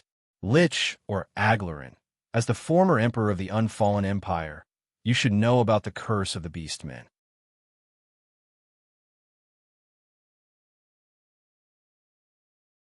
Chapter 473. After a short silence, the Lich asked, "You want to free those stupid Beastmen?" Until now, the blood curse is still in effect. The strength of the Beastmen has been greatly suppressed. Caesar said, 1,000 years have passed since the catastrophe. No matter how strong the shackles are, they should have decayed and fallen off by now." "Ridiculous." The Lich Aglarin laughed, and his voice was full of sarcasm. The beastmen of Iradia, even if their god has abandoned them, an evil dragon would actually care so much. You haven't answered my question. Oh, you mean the blood curse? Aglarin's tone was calm and arrogant. Of course I know. Whether it's the location of the Eye of Gawushi or the plan to remove the curse, I know it like the back of my hand. But, Black Dragon, why should I tell you? Whoosh! The hundreds of soul fires and eternal flames in the hall all flickered, and the light became weaker. The Calamity Dragon's body couldn't help but straighten, and it stared at Caesar with its teeth bared. Aglarin enjoyed the expression on Black Dragon's face as if nothing had happened. What? Do you want to fight? With your current physical condition? Save your strength, idiot. If we really fight, you have no other choice but to run back to the north. Caesar calmed himself down. He was a little surprised that the Lich could see through him. To be honest, he wasn't in a good state recently. Ever since Black Dream implanted the new basic module in him, the rejection between his body and the biomass gear had always been there, and it was getting more and more intense. Recently, there was even a situation where the armor was peeling off. Ever since the Battle of Arsala, Caesar had been living in seclusion and keeping a low profile. First, to accompany Luna, who was in labor, and second, to take care of his own physical condition. When Aglarin was alive, he was the emperor of the empire on which the sun never set.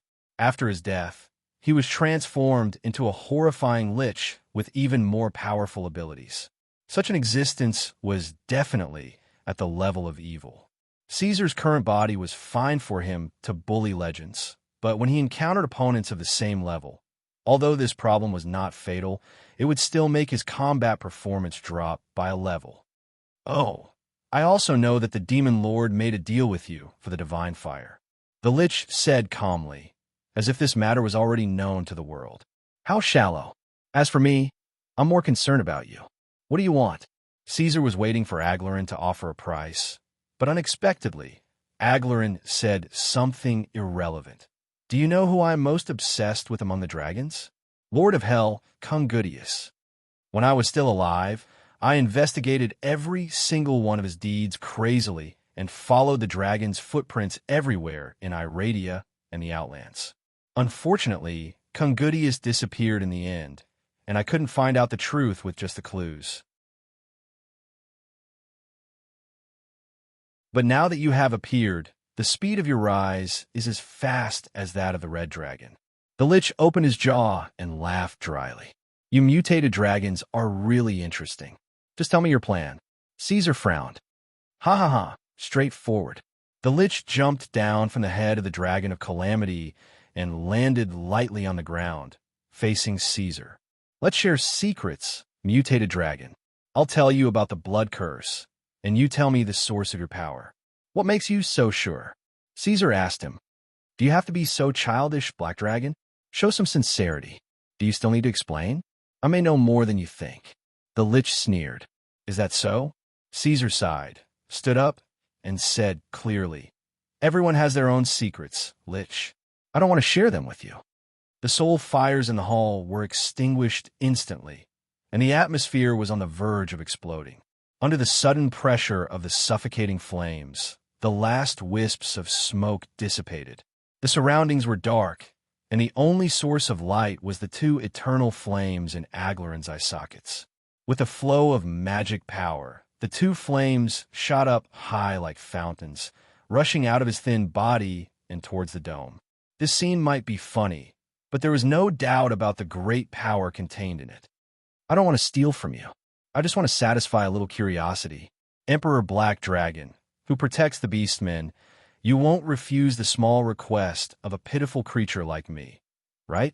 Aglarin's words sounded like a request, but with every word his aura rose. The frequency of the light in his abdomen was dangerous, and the magic veins in the surroundings were also restless. Caesar Tangerine, don't worry about my greed. You have the ability to protect it. Besides, what can you give me apart from that? I once told you that curiosity is the only reason why I didn't choose to self-destruct. Tell me, let me think about what it is, its origin, and its rules. As a reward, I'll be responsible for the beastman's blood curse. You can also get other support from me.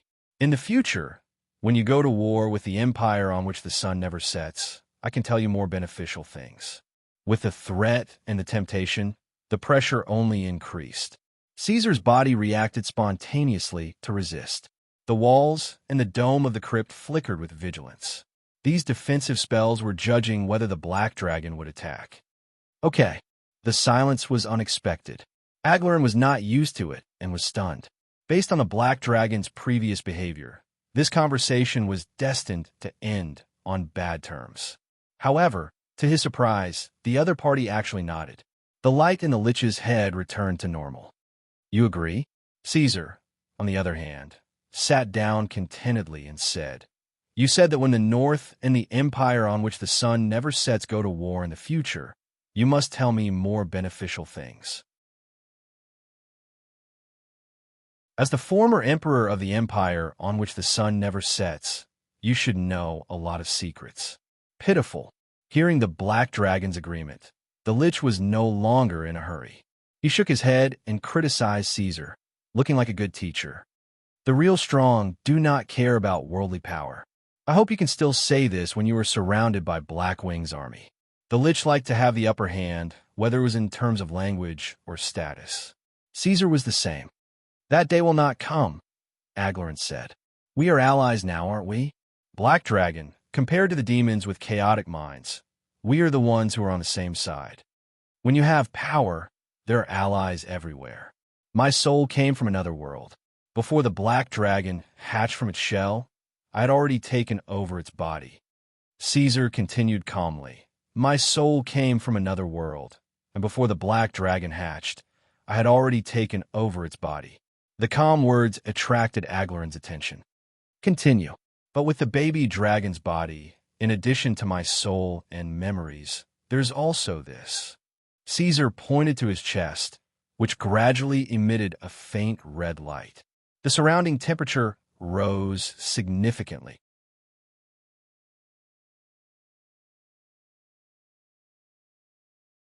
Chapter 474. Aglarin stared at the black dragon's chest. He sensed the rising waves and the energy that was completely different from the ordinary elements. He was quite excited. Ordinary people yearned for infinite energy and immortal life. But for Aglarin, it was torture. As an extraordinary creature, Aglarin had underestimated too many things. In his eyes, both power and wealth were boring. Only the pursuit of power drove him to stay active tirelessly. Unfortunately, the Lich was already the top of the undead creatures. If he wanted to go higher, he would not have the opportunity to steal the power unless the whole material plane was overturned and the rules of the world were reforged. Aglarin admitted that he did not have that ability. Compared to that, studying the power sources of other extraordinary creatures was more attractive to him. Among them, the research on the foreign dragons was the most important. As far as he knew, the foreign dragons from outside the astral, whether they were metal dragons, five-colored dragons, or other kinds of dragons, most of them had indescribable and incomprehensible sources of power. Looking at the growth of all the foreign dragons, if they were not killed in the early years, they could quickly grow up in a short time. Aglarin was very interested in that. He believed that it was a gift from another world. If he studied it more, he might have a chance to go further. He stared at Caesar's chest carefully. The patterns on the fusion furnace were ancient and obscure. However, the operation pattern was not complicated at all. It was just like the operation pattern he knew. It absorbed a certain substance in the external space and converted it into a powerful energy that could be used by the furnace through some kind of magic circle in the chest. The key to the problem was the way of the conversion. Magic? Spiritual energy? Negative energy? Aglarin carefully analyzed the energy track shown by the furnace. Through the feedback of the magic light, he rejected his own judgment one by one.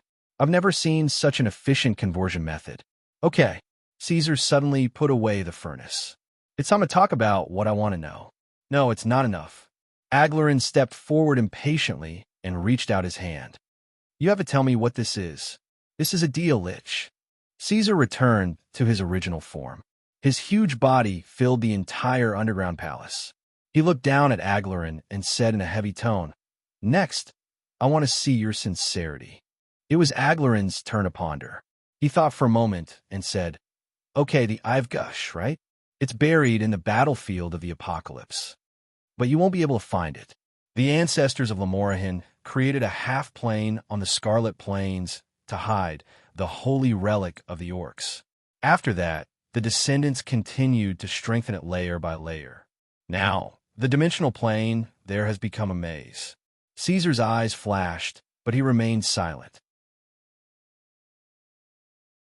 I know what you're thinking. There's no point in destroying that place. That thing is still connected to the outer realm.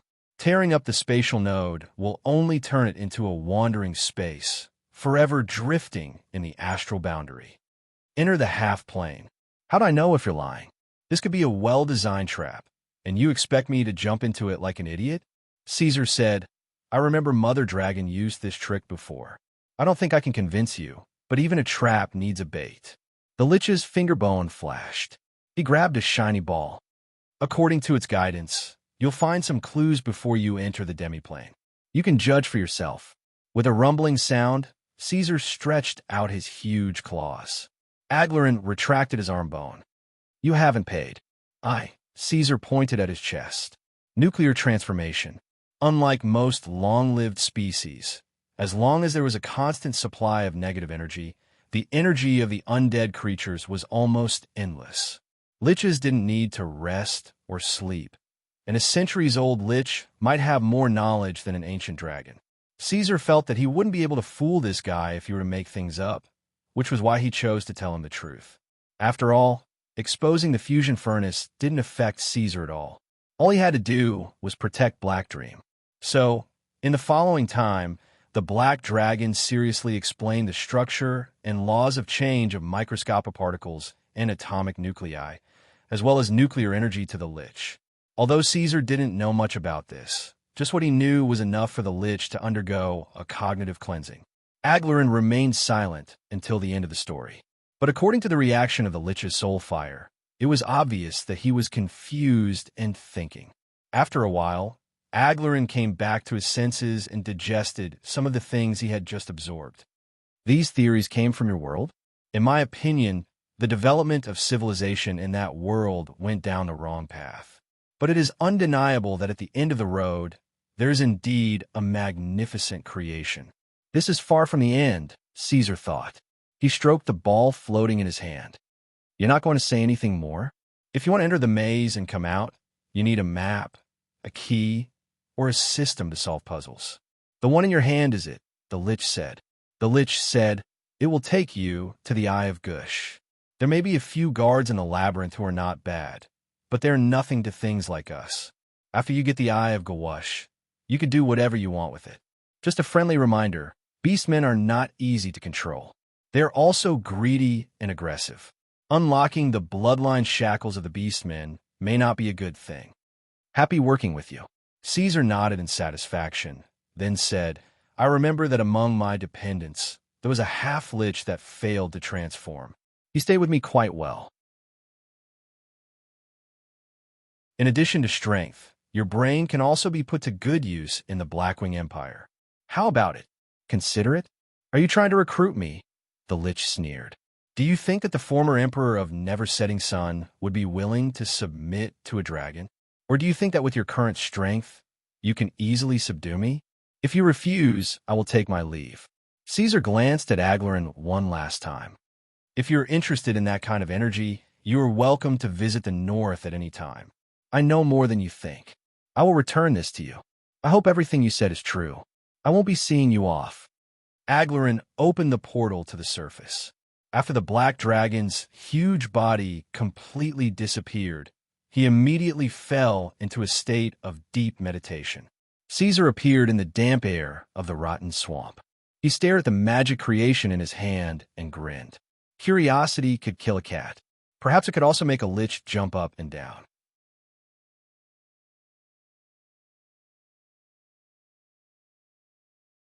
Chapter 475. Leave it to Nero to do. Returning to the Blackwing court, Caesar casually tossed the magic item given by the Lich to Hog. The matter regarding the blood curse was indeed important, But things had already progressed to this stage, and he no longer needed to do it himself. As the Lord of the North and the big boss in the eyes of adventurers, the Black Dragon Emperor had powerful subordinates, such as Nero and the Husky. These Blackwing leaders would have no problem dealing with ordinary legendary creatures, and many things could be left to them. The Queen has awakened. Hogg took the magic ball, and after examining it for a while, reported to the Black Dragon. "Is that so?" Caesar shrunk his body, and as he walked into the depths of the court, he asked the gnolls who followed him step by step, "What's the situation?" "We don't know." Hogg said. The Queen did not see anyone, and Tia was only guarding the door. Caesar pushed open the door that was wrapped in vines and filled with the scent of the forest, and saw Luna. She sat there, and under the illumination of the red light from the brazier, her skin was as white as the moon, and her neat and clean dress outlined even and smooth lines. Luna's long black hair was loose, and like a waterfall, it fell over her shoulders, along her back, and straight to her waist. The little girl's beautiful eyebrows were furrowed, as if she was puzzled. Caesar was surprised to find that the bulge in her abdomen had disappeared. Caesar, seeing the Black Dragon enter, the little girl stood on her tiptoes and slowly flew up as if she was not used to sleeping for too long, and came to him. "You're awake?" Caesar lowered his head to look at her and rubbed her head. She was so petite and weak, and he especially loved her hair. "Our child." Luna pursed her lips, feeling a little uncomfortable, and wanted to say something, but stopped. "Sorry," Caesar said. "Maybe it's because of my special body. If it's gone, then it's gone. If you like, we can adopt one. Elf, fairy, or dragon. All are fine." No. Realizing that Caesar had misunderstood her, Luna shook her head like a rattle drum. "That's not what I meant. The child is still here, but..." She opened her mouth, but felt that she could not say anything. She left the Black Dragon's palm and flew back a little, landing on the black velvet bed where she had been sleeping. She took out something from the neatly folded silk quilt. Look, it was an egg. Luna held it in her hand like a crystal clear pearl. Although its surface was also covered with layers of small scales, it looked very smooth, not as sharp and rough as a dragon egg. Its overall color was bright, with white as the main body. Its whole body was covered with emerald green carvings and bright red embellishments. It exuded a vigorous wave of vitality and a deep vortex of energy.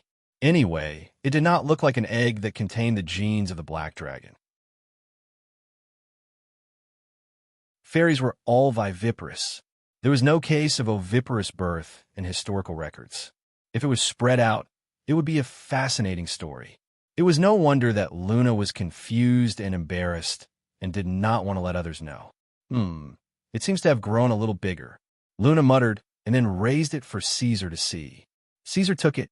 He did not expect this to happen, but his perception was stronger than Luna's, and he could easily detect the birth of life.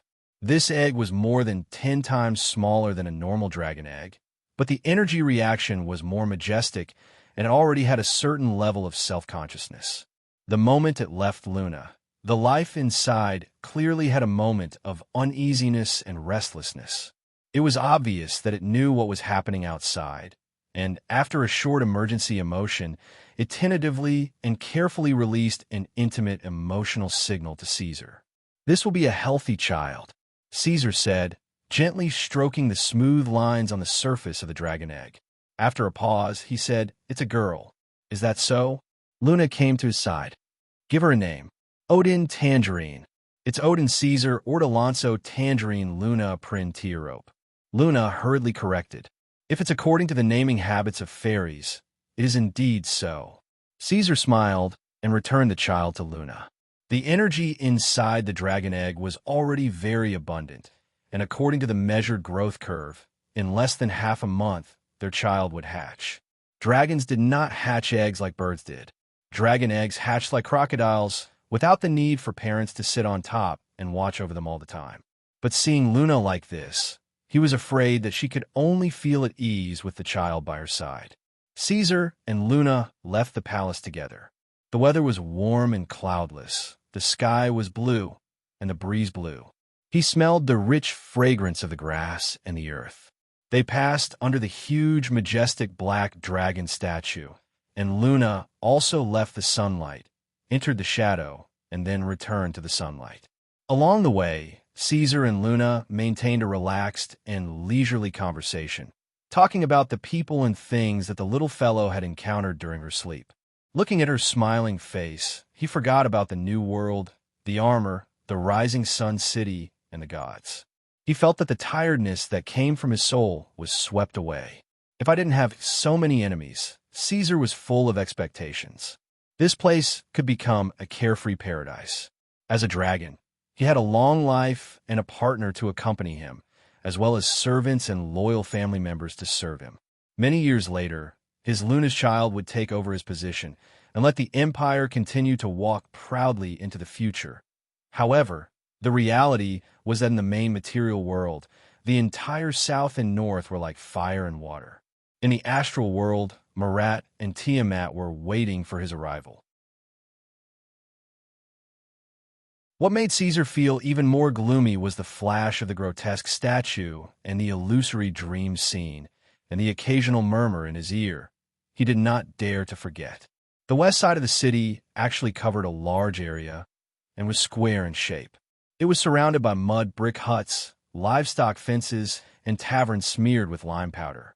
The raised stone buildings on the ground were like huge, dormant monsters, with their spines sloping out of the ground and their black mouths open, leading straight to the cool and spacious underground storage room. This was the only large-scale distribution center in the capital. It looked like a maze of stalls and carriages. When they passed by, hundreds of merchants were busy unloading and loading goods. The Blackwing Palace adhered to an open attitude. As long as they obeyed the laws of the empire, regardless of whether they were human or alien, they could freely enter and leave the capital. Countless caravans came from all over to gather here, and after completing a round of transactions, they would sail to various unknown places. Luna liked the west side of the city very much. She had been here many times. The elven forest did not have such a bustling atmosphere. In the past, the little one could wander around here for an entire day, stopping in front of every stall to eat air barbecue, seafood, and precious dew wine, listen to the high-pitched howls of bards, and point at the giant elephants, human-headed birds, and liger tigers in cages, making oh, oh, oh, oh, oh sounds. The little one liked to look at all kinds of races. It was also because of this that she was caught by the black dragon. Now, she still did not lose interest. Following beside Caesar, she stole glances at the hairy bear men walking upright, the tall and white half-elves, the primitive people who only wrapped their lower bodies, and the two lizard men with their mouths puffed out. The number of races in the north was increasing, and this place was becoming more and more like what Caesar had advertised, Iradia's only multiracial kingdom. Caesar, come quickly. When Caesar came back to his senses, he found that Luna was already standing in front of a stall, unable to move.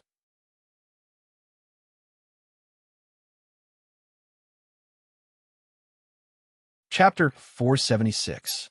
Caesar followed her and immediately smelled the spicy smell of garlic and pepper, as well as the intoxicating sweet perfume. He followed the little fellow's finger and looked inside. The guards of the caravan were wearing red copper helmets and cotton linen jackets with linings standing on both sides. The slaves inside were carrying heavy brocades and high-quality wool in dozens of colors for people to choose from. Black Dragon glanced at the flag and emblem hanging at the side and found that he actually had some impression of this caravan, Bucharest of the Northern Territory. This was one of the few caravans that had started to trade across the sea before the situation in Vilost had stabilized. Through the wealth gained from the trade between the two territories, this caravan had started to build its own armed forces and expand continuously. According to the official records, Bucharest had more than 20 frigates of the previous generation that had been eliminated by the Empire, as well as many privateers. It was in a state of semi-monopoly in the civilian trade industry. However, as this caravan was sufficiently low-key and obedient, and the various fees, protection fees, they paid were sufficient, the Blackwing Empire did not deal with this group of people. Under the circumstances of maintaining supervision, They were allowed to grow wild in the battlefield of Vilost. While accompanying Luna, Caesar maintained his normal draconid form and squeezed forward with the little girl. Between the rows of stalls in Bucharest, there was a young merchant selling jewelry made from Vilost gold, including rings, brooches, bracelets, and various uncarved metals, as well as some other strange materials. Beside the young merchant was a Vilister native tied up. He was silent and hairless, and sweat had seeped through his fur clothes. He bared his teeth and glared angrily at everyone who approached him. At the side, a buyer was arguing with a Bucharest cloth merchant about the price of a certain foreign dye. "I like to play on this street the most." Luna pulled Caesar forward and said to him, "There are people everywhere, laughing and shouting. Actually, I often don't buy anything. Well, except for the occasional sausage, honey stick, roasted meat, nuts, and so on. Let me see what's new here." Jewelry made from Vilost gold. They walked a little further and heard the merchant shouting in fluent common tongue. "I have gold jewelry used by the chiefs of Rislin, Picado, and field tribes, as well as necklaces, armbands, rings, and headbands. I have everything. Come take a look. I guarantee that it's different from Iradia's gold." The merchant was very small, thin, and kind. His dark brown hair was combed into a style popular in the north, and he had cologne in his wavy. There was a fashionable black claw emblem on his chest. When Caesar and Luna stopped in front of him, the merchant bowed deeply. "Noble Draconid and young noble lady, what do you need? Is it true that the gold of Alaska is different from the gold we have here?" "Why?" Luna asked curiously. "Of course," the merchant said. The merchant smiled. "Viliskin is better than ours. It's heavier and has an extraordinary luster. It looks like platinum, but it's actually much more translucent. It said that in Vilost, the gold was as soft as flowing liquid. It only slowly hardened on the way back. When we arrived in the Northlands, we hired the best craftsmen in Bucharest to make the gold we have now. Of course, I'm not saying that other craftsmen can't do it, but this material is indeed rare in Iradia. You could take a look." Only then did Luna turn her attention to the gold ornaments. These gold ornaments were indeed different from the ones she had seen before. Under the sunlight, they were so white that they were transparent, almost like crystals. Only the center of the gold ornaments shone with a golden light. Luna held up a pendant that had only been lightly polished and whispered to the black dragon, "Caesar, look at this. It's very similar to your eyes." This pendant was oval-shaped with an almond-shaped center. Strands of golden threads spread out like mist, like ink spreading out in water. Caesar looked at it and couldn't help but smile. "How much is this?" 600 gold. "So expensive?" Luna was shocked. Although she was in the court, she still had a certain concept of money. She looked at it carefully. "I'm not lying. I'm not lying to you. We didn't grind this pendant. It was like this in the hands of the natives of Vilister." The appraiser later said that it was made of the best material in the batch. The core inside was formed completely naturally. It's complete and beautiful. "Apart from this, it's hard to buy something like this even if you have the money," explained the merchant as he pointed at the golden kernel. "Caesar, can I buy it?" asked Luna softly. "I want to give it to Odin." Caesar was about to agree, but after some thought, he suddenly asked, "Can I buy it with a Blackwing certificate?" The young merchant was stunned. The Blackwing bonds sold by the Imperial Bank were quite popular in the Empire and even in the North. Their Bucharest trading firm also helped people exchange Blackwing bonds. Many people used Blackwing bonds to exchange for gold coins, but it was still relatively rare to see people use Blackwing bonds directly. Perhaps only the King of the North could do this. After a short consideration, the merchant agreed with a smile. After buying the pendant and handing it to Luna, Caesar didn't leave immediately. The dragon's intuition drove him to stay. The black dragon sniffed and walked past the exquisite gold ornaments. The afternoon sun shone on the floating dust, looking gentle and lazy. He left the display area of the finished gold ornaments. The pale yellow gold stones cast a translucent round shadow. "Sir, to satisfy your personal preferences, we have reserved many unpolished materials for you to choose from. Are you interested in these? The young merchant moved with him. Caesar shook his head and continued to look. As his gaze swept across, he found something in an inconspicuous corner that attracted him. He pointed at a jade-like irregular black stone and said, "That thing looks good. Can I have a look?" The young merchant took the black stone with a smile. "Don't be fooled by the fact that I threw this thing in the corner. It's quite attractive. Before you, many powerful customers took the initiative to ask to see this thing. They believed that it was expensive, but in the end, no one made a move." "Why?" Caesar asked. "This is something directly brought back from Vilost. The customers value it because of its light weight and hard texture. However, it will break directly if it bears too much force. It can't be cast, so there's no way to shape it," the merchant said. "After you understand, you will find that this thing has no practical use at all. Can't be cast or shaped. Are you sure?" "I'm just a stall owner. How can I be sure?" This is the official statement of the Imperial Research Institute. Many magicians' guilds have also studied it. In the end, everyone's statement is basically the same. The merchant handed over the black stone with both hands. "This is my gift to you. If you're interested, you can take it back and have a look. You have a lot of this." Caesar looked and asked. "That's not it. This is something from the native tribes of Vilost. In the beginning, most of it was taken away by the Empire. Now that the Research Institute has proven that it is useless, the control has been loosened, allowing us to have a chance to get some." Caesar nodded and left the west side of the city with Luna. The merchant's knowledge was limited, after all. He had to ask the goblins at the Research Institute for the details later.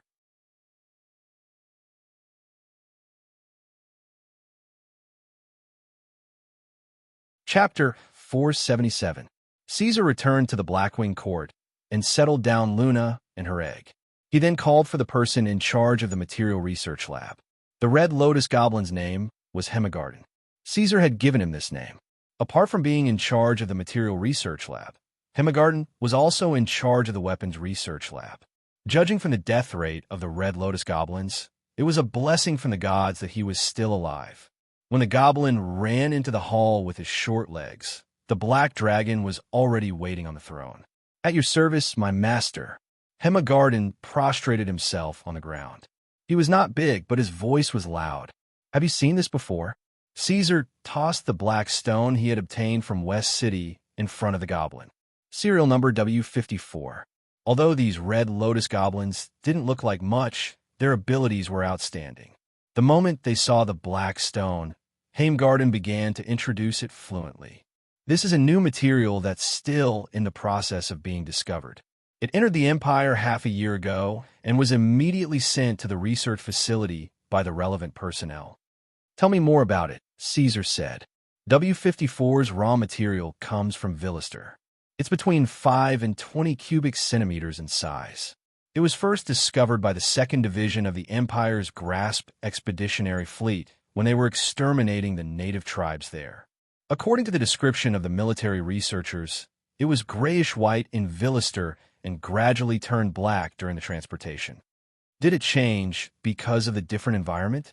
Caesar pondered for a moment. "I want to know the results of your research. I heard that this material is light and hard, but it cannot be molded into shape. Is that right?"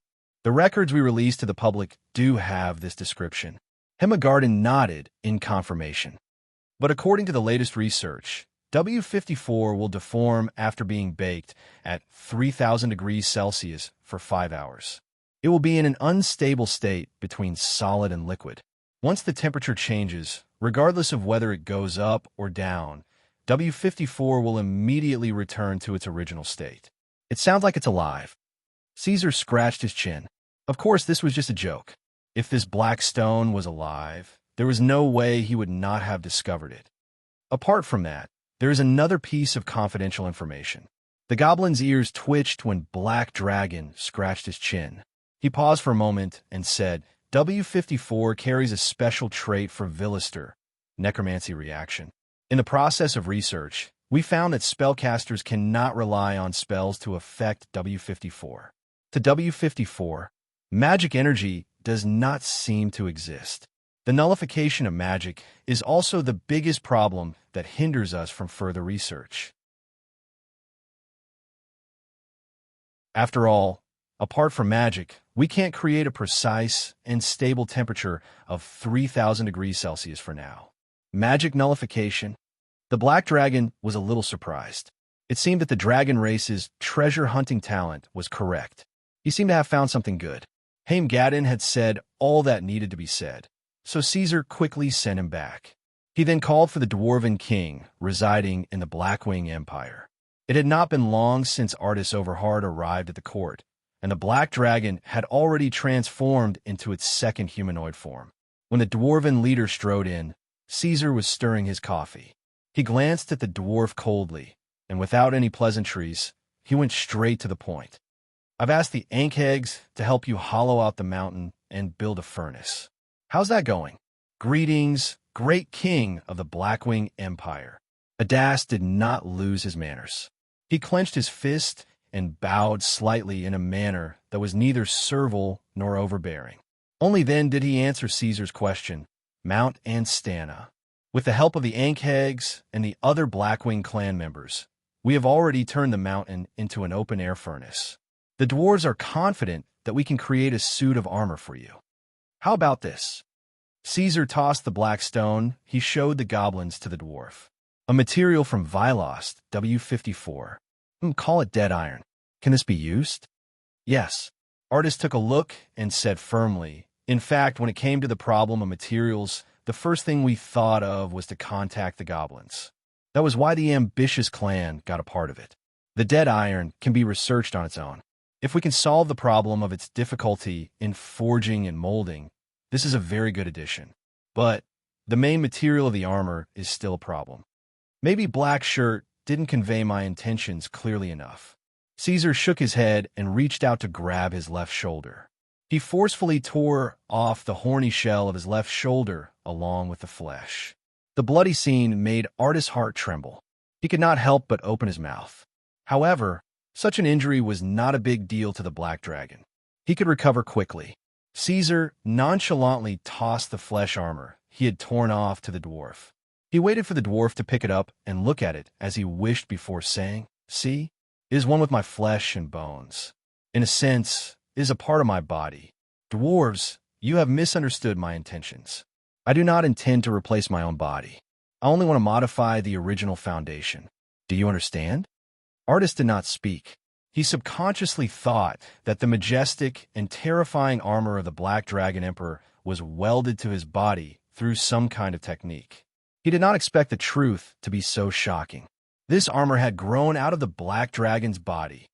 He is no longer a dragon, the dwarf thought to himself. Did you not hear clearly? The leader of the ambitious clan. Seeing that Artis did not respond for a long time, Caesar could not help but frown and remind him. At the same time, the wound on his left shoulder had begun to heal. Understood. Artis came back to his senses. But in that case, Your Majesty, please allow me to remind you that the ambitious clan, and even all the clans of the Iradia, have no way to help you modify and reforge this armor on your body.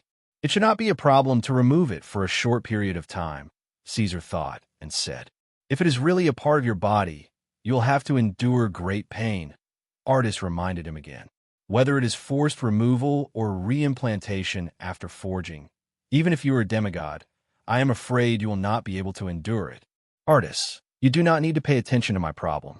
Caesar reached out his right claw and gently tapped the table. I have heard of the star-burning spell. I hope the ambitious clan has not forgotten the ancient skill of their ancestors. If you insist, yes. The dwarf raised his head and looked at the Black Dragon. I firmly believe that we still have the ability to create armor for giants, whether titans or dragons. After expressing his determination, Artis continued. In fact, we have found two materials that meet the requirements. If you insist on using dead iron, we must find something that can keep the dead iron in an unstable state. I will take care of this. Caesar chuckled and left the Blackwing court. He went all the way north. His huge wings crossed the Therengobi and went to the residence of an ally. You're tuning into the Warrior Lore YouTube channel. Don't forget to subscribe and join us on this journey to catch the most captivating stories.